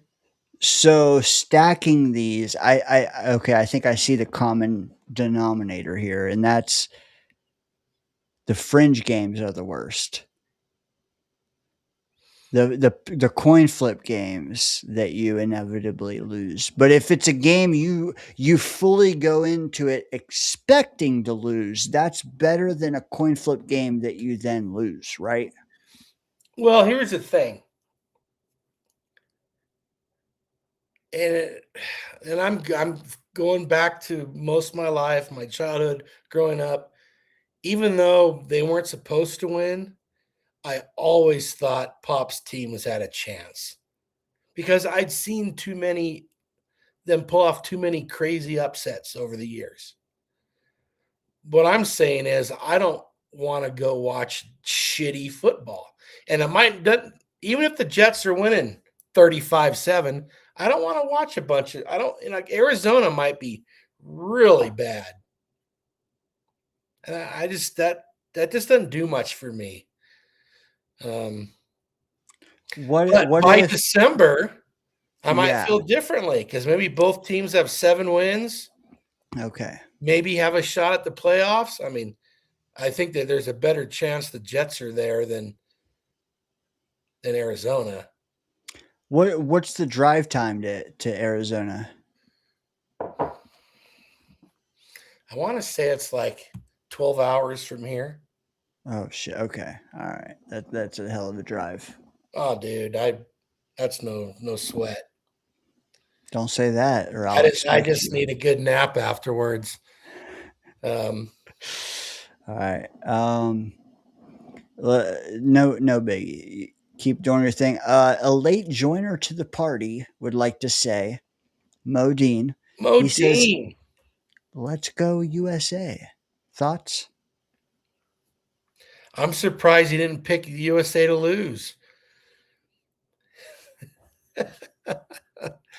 uh, That's pretty good. I'm surprised he hasn't as well. Now that you mention it, he asked if when we were talking about IPAs, are we discussing which potions? this is starting to taste like a witch potion. Like I said, one is all I can do. Which potion do I have next? Is that what you're saying? JT chimes in. He says, I prefer a gutted cigarello over the empty wraps if we're talking blunts. Oh, okay. I always prefer to bong or a vaporizer. Yeah. That's the best flavor. But Did you ever go the route of like Swisher Sweets? I smoked Swisher Sweets with tobacco. No, you know what? No, if I wanted, I mean, of course I did it, but I'd rather just roll one up in papers and pass it around if I was going to do that. I didn't need that extra weird flavors in there. Yeah. Fair. JT chimes in. He says, while I understand the point, I'm not sure which point yet, but he says, if the Jets are up 35-7, I'm going nuts. Right, Scott? That's legit. Sure. But if it's against a team that has 1 win on the year, does it really feel that good? It does. Oh, I guess you guys are bigger fans than me. I don't know. No, it's just different. It's expectation versus reality. And I totally get your point. But like, You can't I don't tell know. me beating Buffalo 24-21 isn't way more exciting than beating Arizona 35-7. See, okay. Can I rebuttal that? Sure. What are the odds what you're saying happens? That's the beautiful thing about it. No. What are the odds? Well, the odds are way better. You're gonna beat the hell out of Arizona than you're gonna beat Buffalo. What are the odds we beat Buffalo at all? 5%? Well, You get one meetup a year, one game. well, here's the thing. If you're meeting up, Uh-huh. the game is secondary. It's about the people. Okay. Dane, it's like, man, what's more rewarding? An easy money line bet or taking a big dog and winning? What's more satisfying? Dog. Yeah. But the stakes you have to factor in. You do. Like I guess what I'm saying is as a person, and not everybody can relate to this. As a person who sees maybe a game every 3 years, I must factor that in. Well, I've been to one Jets game in my life, Oh, okay. and the Jets And were actually very good that year. And it was in Candlestick Park against the 49ers. I think the Jets were like 10-3, maybe 10-2 at the time. 49ers pretty much dominated them. I think they won the game like 28-10. But, 49ers were We're You expect you but I was just God, I wanted the Jets to win that game so bad. I was surrounded by 49er fans, and that just that would have been yeah. fun. But you didn't expect to win, right? I always expect to win when I Okay. played, All right. when my dad's teams especially. I mean, maybe expect is strong, but I always knew there was a chance. He had one losing season his whole career. One. Yeah, that's pretty nice. I'm not gonna lie. So That's we always thought we could win. all right, Scott. Enough with the Charger or the Cardinals game. I think I'm committed to it, or I am committed to it. For one, like, hold on. You know what's awesome about? Oh shit! I'm going to segue before I'm ready to segue. Let me just stall for 10 seconds and then do this. Guys are none the wiser. All right, there we go. There we go. Scott, we're back.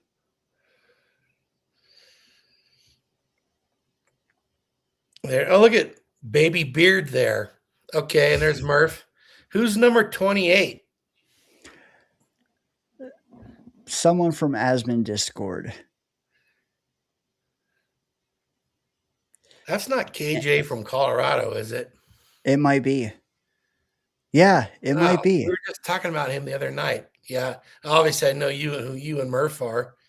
And number 8, we joked about for like 2 years looking like Aaron Rodgers, and I forget his name. I think it's someone from Pittsburgh. What's his name? Damn. I should have prepared this. Someone from Pittsburgh was his name. That's his name. Someone from Pittsburgh. Yeah, something like that. Crazy ass name. Someone from Pittsburgh. But, dude, the meetup is the best part. You're right. It doesn't matter win, lose, draw. The meetup is the best part. So don't have it as a 0% chance. All I ask, Scott, make it a 1% chance. Okay. It's not 0, but it's 0 if my old dog is still hanging in there. So I'm not going to leave him somewhere and be gone for a few days. The final pin comment I have, Peg earlier said, you have to have 2 drinks. We both got blood work tomorrow. Blood work on a Saturday. Wow. Yeah. Yeah. Scott, are you having 2 drinks? I think I'm on my 3rd, but this one's 9.5%. So does that count as more than 1? What if I had a baby shot for Peg and Artie's blood work? Yeah. On the 13th of June. Is Mo still here? I can't see the current chat. I haven't seen anything from Mo. JT's lighting it up, though. JT is a man. JT can drive to Tennessee. JT, I would go to Tennessee, but like, there's going to be too many Jet fans. Like, I'm going to be it's going to be sensory overload, and that's what I don't like. There's going to be 9, everyone is going to be there.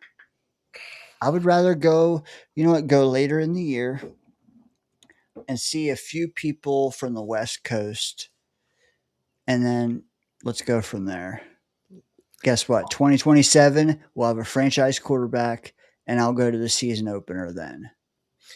Hey, probably in 2027, they'll play in Denver because they play the Broncos every damn year. So it'll be time to be back in Denver. Yeah. To Peg and Artie's blood work. Blood work. I had it done last week myself. Nice. Your blood's nice and thin now. Yeah. Yeah. Yeah. We don't condone substances of any kind on this channel. JT though says that he's toking instead Yeah. to Peg and Artie's blood work. JT, come on, man, toke it up. Hell yeah. Scott, just 10 people here. We're about to wrap, but I'm just wondering, what did I miss? Is there something you want to talk about that I have not? You have the floor, sir. Well, I'll ask you because I haven't heard anything. But let me phrase it this way. How is Sadiq's groin? Answer as you will. Okay. Good question. I wish I could think of a good joke there. I can't. But I beat that one up for you, Dane. I know you did. You did. Silver platter. Honestly though, last I heard he's like easily ready by camp. I think I heard that in the last week or two. Like he's already like been in the facility. Let me see if I can. Yeah, I'd heard he was still around. God, those things can. I had a couple of those over the years, man. Oh, he's running on the sideline during practice already.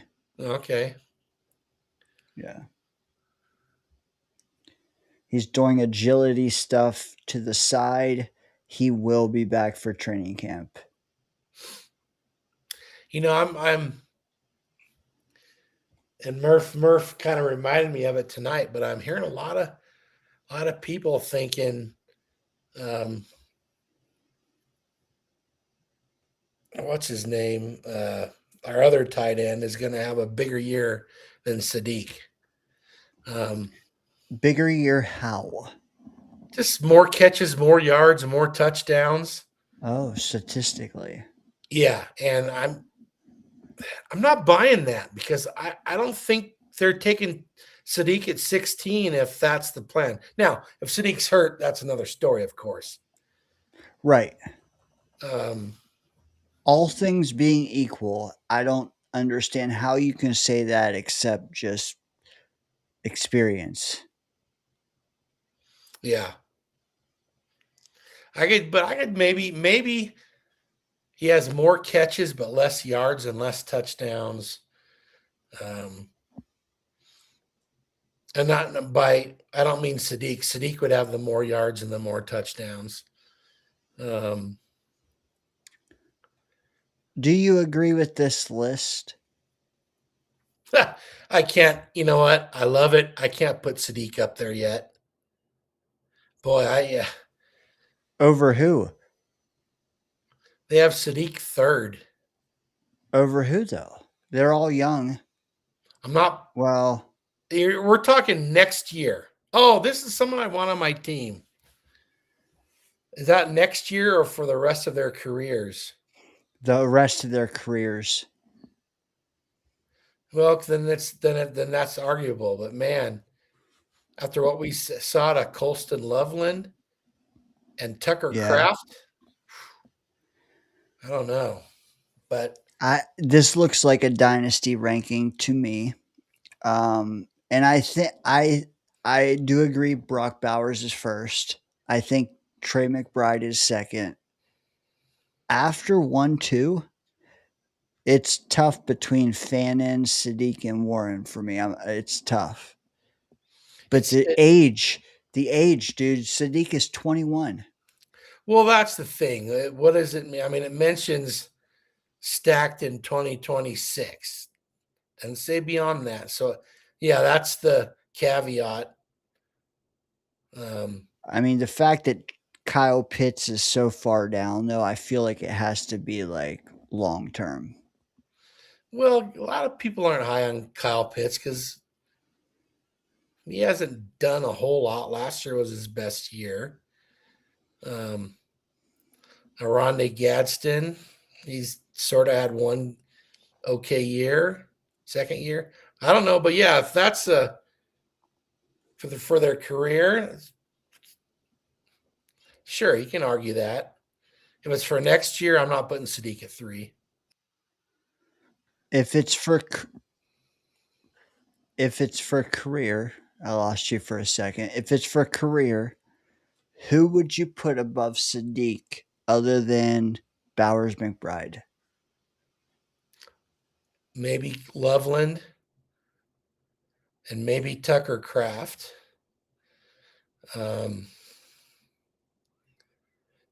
I wouldn't put Pitts. I wouldn't put Gadsden. I'm not going to put Laporta now. There's just too much upside for Sadiq. Fannon's interesting. If he was on a good team, maybe he'd have a chance. But if this is a career thing, I don't have a problem with that. You're investing in a freak. So I'm okay with that. Loveland is impressive. He's damn good.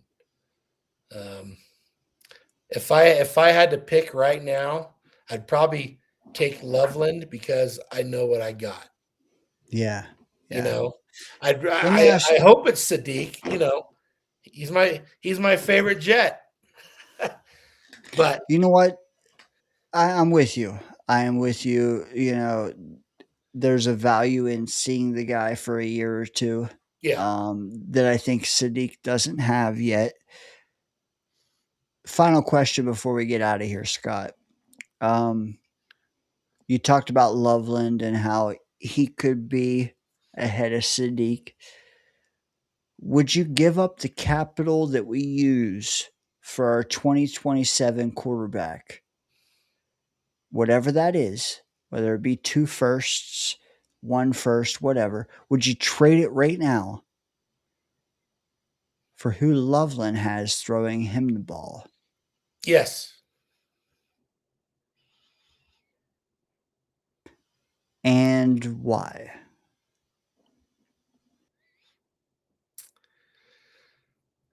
Because he's got unlimited potential. Like Russell Wilson. No, I think he's better than Russell Wilson. Mr. Unlimited. Oh, that guy. And maybe he'll prove me wrong, but he impressed me last year. Good night, Afram.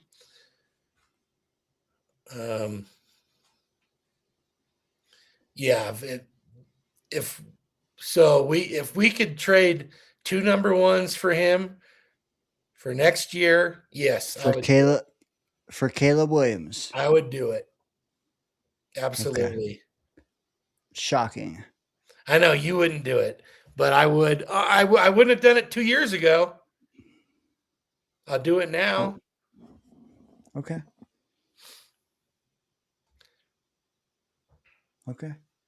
Shocking. The DayngerZone DMs are gonna light up tomorrow over this. Well, okay. Would you rather trade 2 1s to move up to take? Well, of course you would. Yeah. Dante Moore. Manning. Yes. Okay. Then Caleb Williams, yes. Anyone other than Dante Moore or Manning, I would give pause. Okay. Yeah, no, I've changed my mind on Caleb Williams after last year.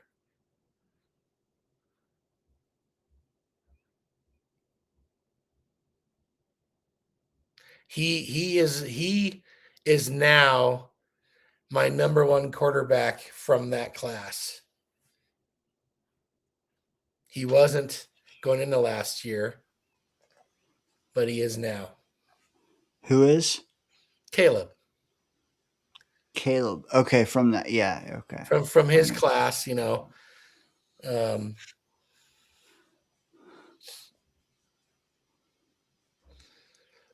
I was impressed by him. The dude is a playmaker. And it just seems like he'll keep getting better. He's got a good coach, and that helps. But that's part of it. Right. I'm with you. Uh, I'm not with you, but I'm with like I acknowledge your take and I do provide that it's valid. yeah, It's just it's not crazy. it's not mine. That's all. Yeah, Would yeah, you yeah. would you rather have Caleb Williams or God, I probably need to go to bed, or the New England quarterback? I think we all need to go to bed. Or Drake May. Drake Ooh. May.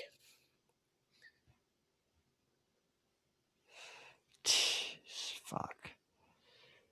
Easy answer, Drake May, but I'm not an easy guy.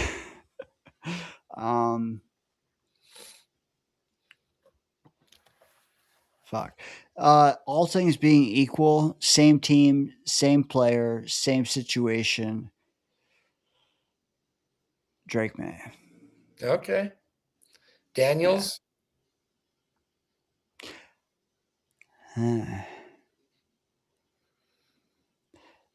It's hard not to have RG3 vibes Yeah, I with hear you. Daniel. Like that, I can't get that taste out of my mouth. So I would go May again.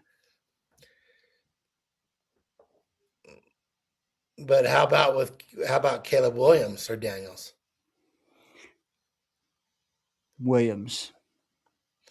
Here's my thing about Caleb Williams. The dude makes crazy huge plays at crazy huge times of the game. He does. That is special. That's Mahomes type stuff. Will he ever get there? Yeah, I don't know. But he does. Last year, he probably had 5 of the top 10 throws in the league for the season. Just some crazy giant plays. Sorry, Afram. We didn't get to get you on next week. You got a spot. Scott, I'm with you, man. I see where you're coming from, is what I'm trying to say. It's man. I wasn't, I wasn't a big fan of him coming into the I know league. that. I'm blown away by this. The way you're going with your take now, I'm blown away. And I'm not saying it's not valid. I'm just saying I didn't expect it. Right.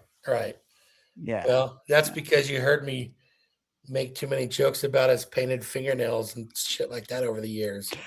Exactly. And if you miss those jokes, you need to join the DayngerZone Discord. I saw him do too many jaw-dropping things last year at the biggest moments in games. Yeah. Yeah. And yes. that is special. There aren't many guys that can do that. Meanwhile, I got Bambi on my lap. She is snuggling up big time. Dude, and I got to go feed the neighbors 12 cats. Oh, you have a cat woman? The neighbor has like 12 cats. They got like 12 koi fish. And they're in Montana, so I got to go feed them. Feed the fish. Sorry, folks, if you're one of the 10 still watching, I'm sorry, I gotta go. Scott, cheers, brother. Cheers, Peg and Artie, doing blood work tomorrow. Cheers, JT, listening from afar. Cheers, Eddie McGuire, who joined us for the first time a few weeks ago. Afram, just gone to bed. Good night, JT, man. Right, Yeah. JT. Johnny Boy and Snowball both joining us late. Appreciate both of them. Sean, who went to bed just a bit ago. Dude, let me ask you this. Are you watching the Knicks? Can you watch the Knicks game tomorrow? I can't. But I'll Yeah. tell you about this last. So what I do is I'll just check the score now and then. Yeah.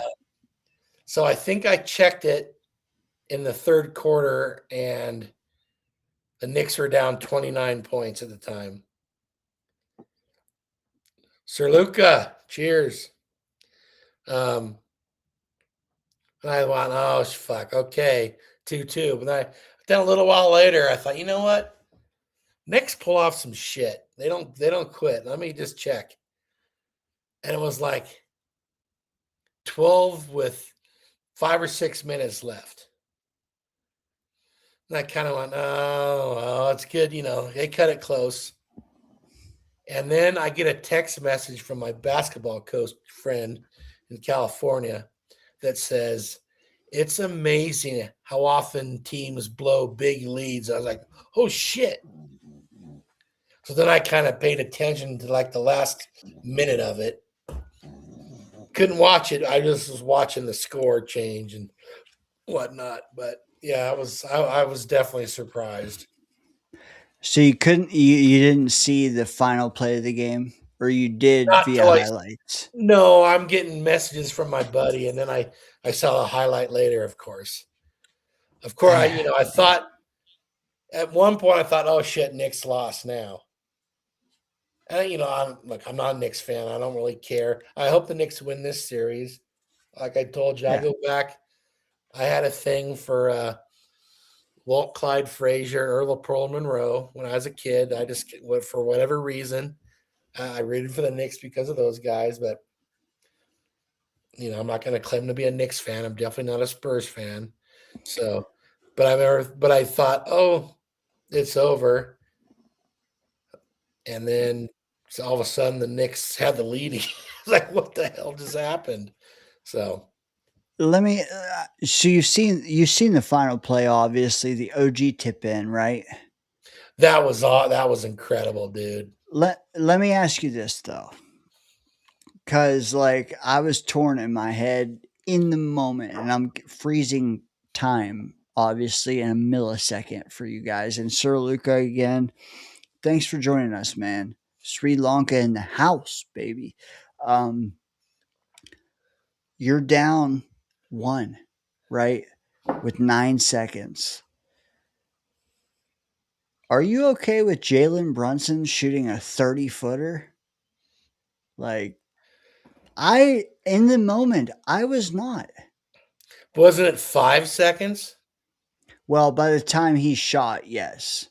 But like you inbounded the ball with, let's say, 8.7 or something, and he chucked up. Like, I wish I knew, was the idea to have OG crashing the boards like that, or was that just a happy accident? You know what I mean? Well, I'm sure it was everybody crashed the boards, no matter what, right? Sure. And they doubled Brunson, so someone was open crashing the boards. So really your question is that the shot you really wanted? You know, So I guess my question is, would you rather your best player chuck one up from 30 feet with 6 seconds and get a chance at a second shot, a tip in or whatever? Or would you rather dribble it more for a few more seconds and only get one better shot? well, here the tough thing is if he's not the one that shoots the shot and you don't score, people are going to be up in arms over that. Me personally, I would have liked, and this is me, I'm whatever.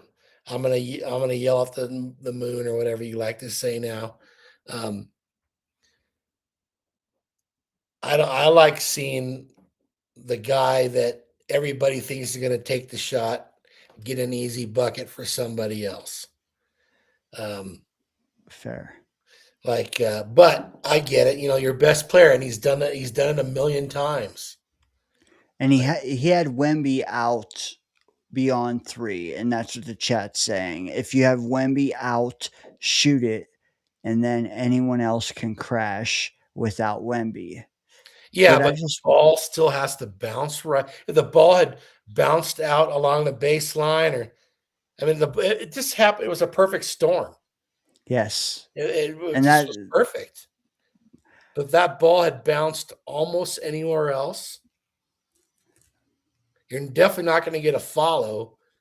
Maybe you get a lucky, just rebound and toss. But it's like you go back. Do you remember the Bulls in the '90s? And that's what got me into basketball. Yeah. Okay, well, Steve Kerr just not posting up, but setting up, and there he is. I'll just make the shot. Everyone's gonna jump on Jordan. Steve Kerr, boom. You're right. I just wonder, like, design versus happenstance. Well, yeah, that who that's knows all. what the design was, unless you've heard him say what the design of that play was. If it's and I'm not knocking it if it's happenstance. What I'm saying is, if it was happenstance, this team, man, is on a rocket ship of destiny. Dude, they've But been the hottest team in the league for 2 months. well, no, and I'm not disagreeing with that. I'm just saying, personally, if I drew that up, I would have not had Brunson shoot it from 30 feet, bro. Like, I would have had him dribble until he got the shot he loved. And maybe he loved that. I would have tried to draw a foul. Well, yeah, but you're down 1. I mean, you're down 1, man. They're going to I don't know. Hey, it worked out, but yeah, whether or not that was drawn up as the shot. Yeah. The way OG crashed wide open, though, it looked drawn up. Yeah, but you can't. I mean, it's not crazy to think that, considering OG inbounded it, Brunson was doubled, OG was wide open, and he just fanned down the middle of the lane. Well, for sure, but like I said, everyone had to be crashing in that situation, but you can't plan. I mean, I guess you can plan for, okay, he's going to shoot the shot, everybody crash. What you can't plan for is how the ball comes off the rim. That's just dumb luck. Yes, correct. And or just destiny. Can you say it, Scott? Destiny. Destiny. I don't know if I believe in that sort of thing, but if you're watching the Knicks, how can you not? Well, because the Knicks, like I said to you, they're tough as hell. Yeah. They battle and they don't quit. I mean, how often do they come back from being way down? I mean, it's just crazy. I mean, I've said it before, and I don't think people believe me or actually like take it. Dude, the Knicks have, and Brunson specifically, has restored my faith in the game. And whatever. Like, who the hell cares if I say that? But dude, I played basketball from sun up to sundown for 20 years straight. Like, I had no life in my teens. I had no life in my early 20s. Just play basketball, man. And stopped for years. And then you see a guy like Brunson, and it's like, man, that guy, okay. All right. He's kind of old school, but he's the exception, not the rule. And correct. Unfortunately, for someone like me, I can hardly watch the NBA anymore. To me, it's like every game. It's like a Harlem Globetrotters game almost. It is. Whatever happened to traveling and carrying the ball and all the shit they just don't even It's no wonder guys can't make these incredible moves now because there's no rules. The Euro step. Yeah, I mean, but Brunson is definitely old school and tough, and probably from his dad, of course. Yeah, and no nonsense. Yeah, Yeah, the Euro step. What did you say? Double dribble. Yeah, yeah. traveling. I Or mean, I get these up and things. under, or the Yeah, dribbling where you're like, carrying the ball. thank you. Yeah, But I get these things that guys are just breaking down the NBA, showing the traveling. It's just it's unbelievable. The traveling is it's nuts. it is. It's very nuts. Even Wemby, like, yeah, even Brunson. I mean, Brunson does his fair share where he's dribbling, and I think he's done dribbling, and he's not. And it's like, what did you do there, bro? But it's just the way the Yeah. game is. The only thing I really hype him up about is his shot selection. Same with Bridges. The mid range I thought was dead for a decade. I think they're both bringing it back, and I love it. I'm here for it. Um, but then you see the Spurs shoot the way they did in the first half from three, and it's like, if you're shooting that well, you can't really knock it. Well, but what you can do is use more shot clock, like you mentioned earlier. I have my friend I mentioned earlier is a basketball coach. He's a Warriors fan. He loves Steph Curry, but he says Steph Curry ruined the NBA. Oh, so It's true. it's It's everything. true. This feels like an exhibition to me. Yeah. It just, yeah. Scott, what would Shaq do to Wemby? Oh my God. Yeah. Wemby would never step inside the 3-point line. And he spends a lot of time out there anyway. But Shaq would just abuse. I miss Shaq. He would abuse that guy.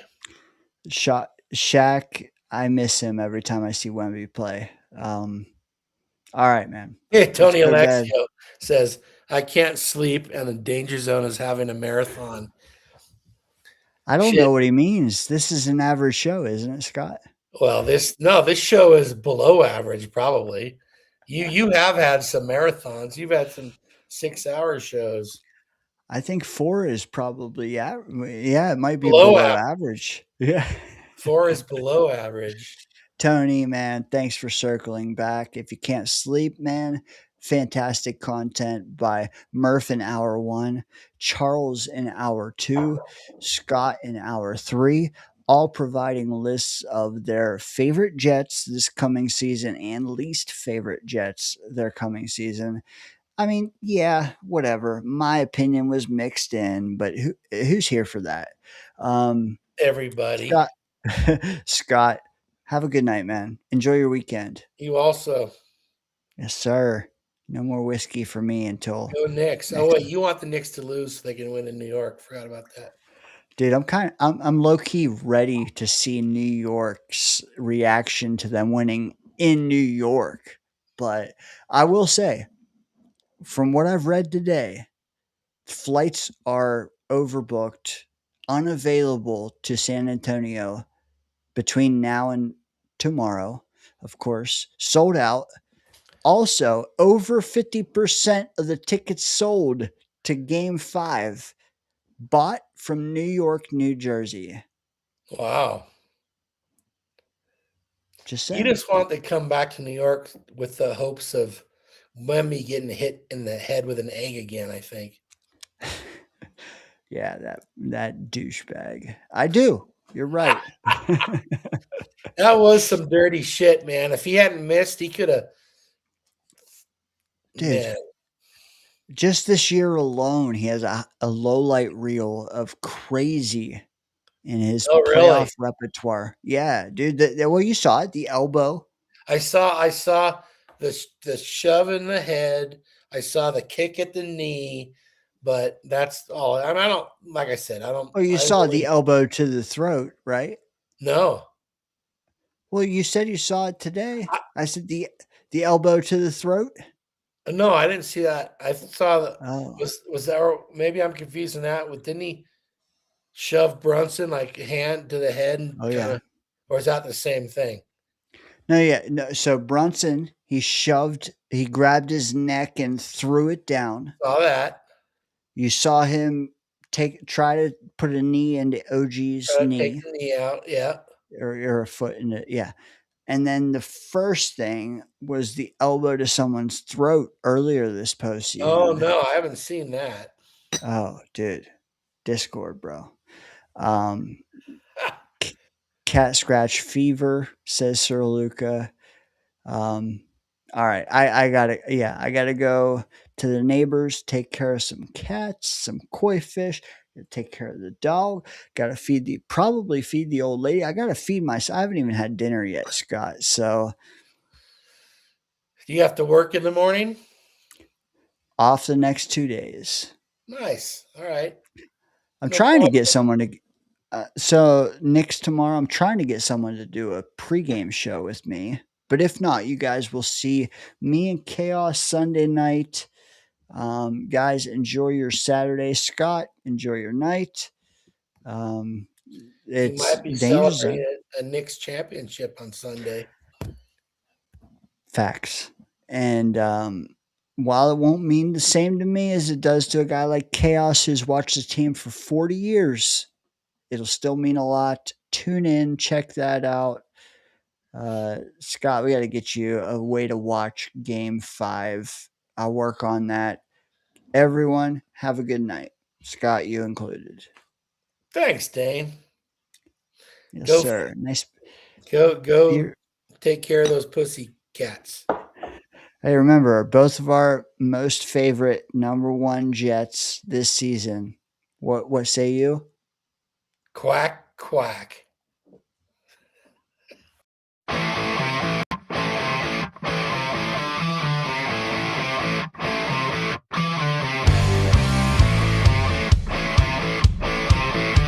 I love the show. I love you guys. Fucking, let's go Jets.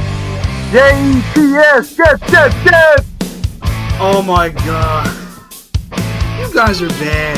Ha ha ha ha. Very funny, Dana.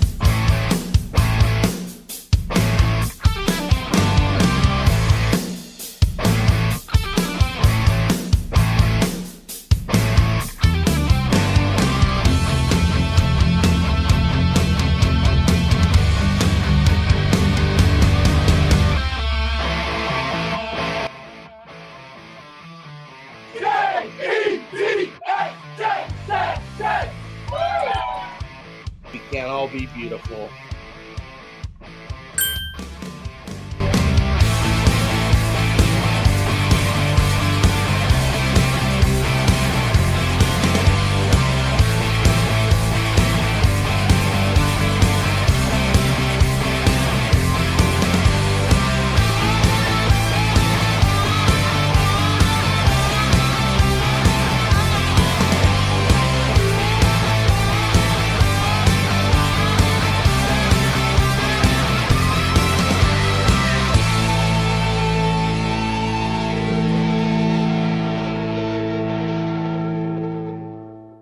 DayngerZone, baby.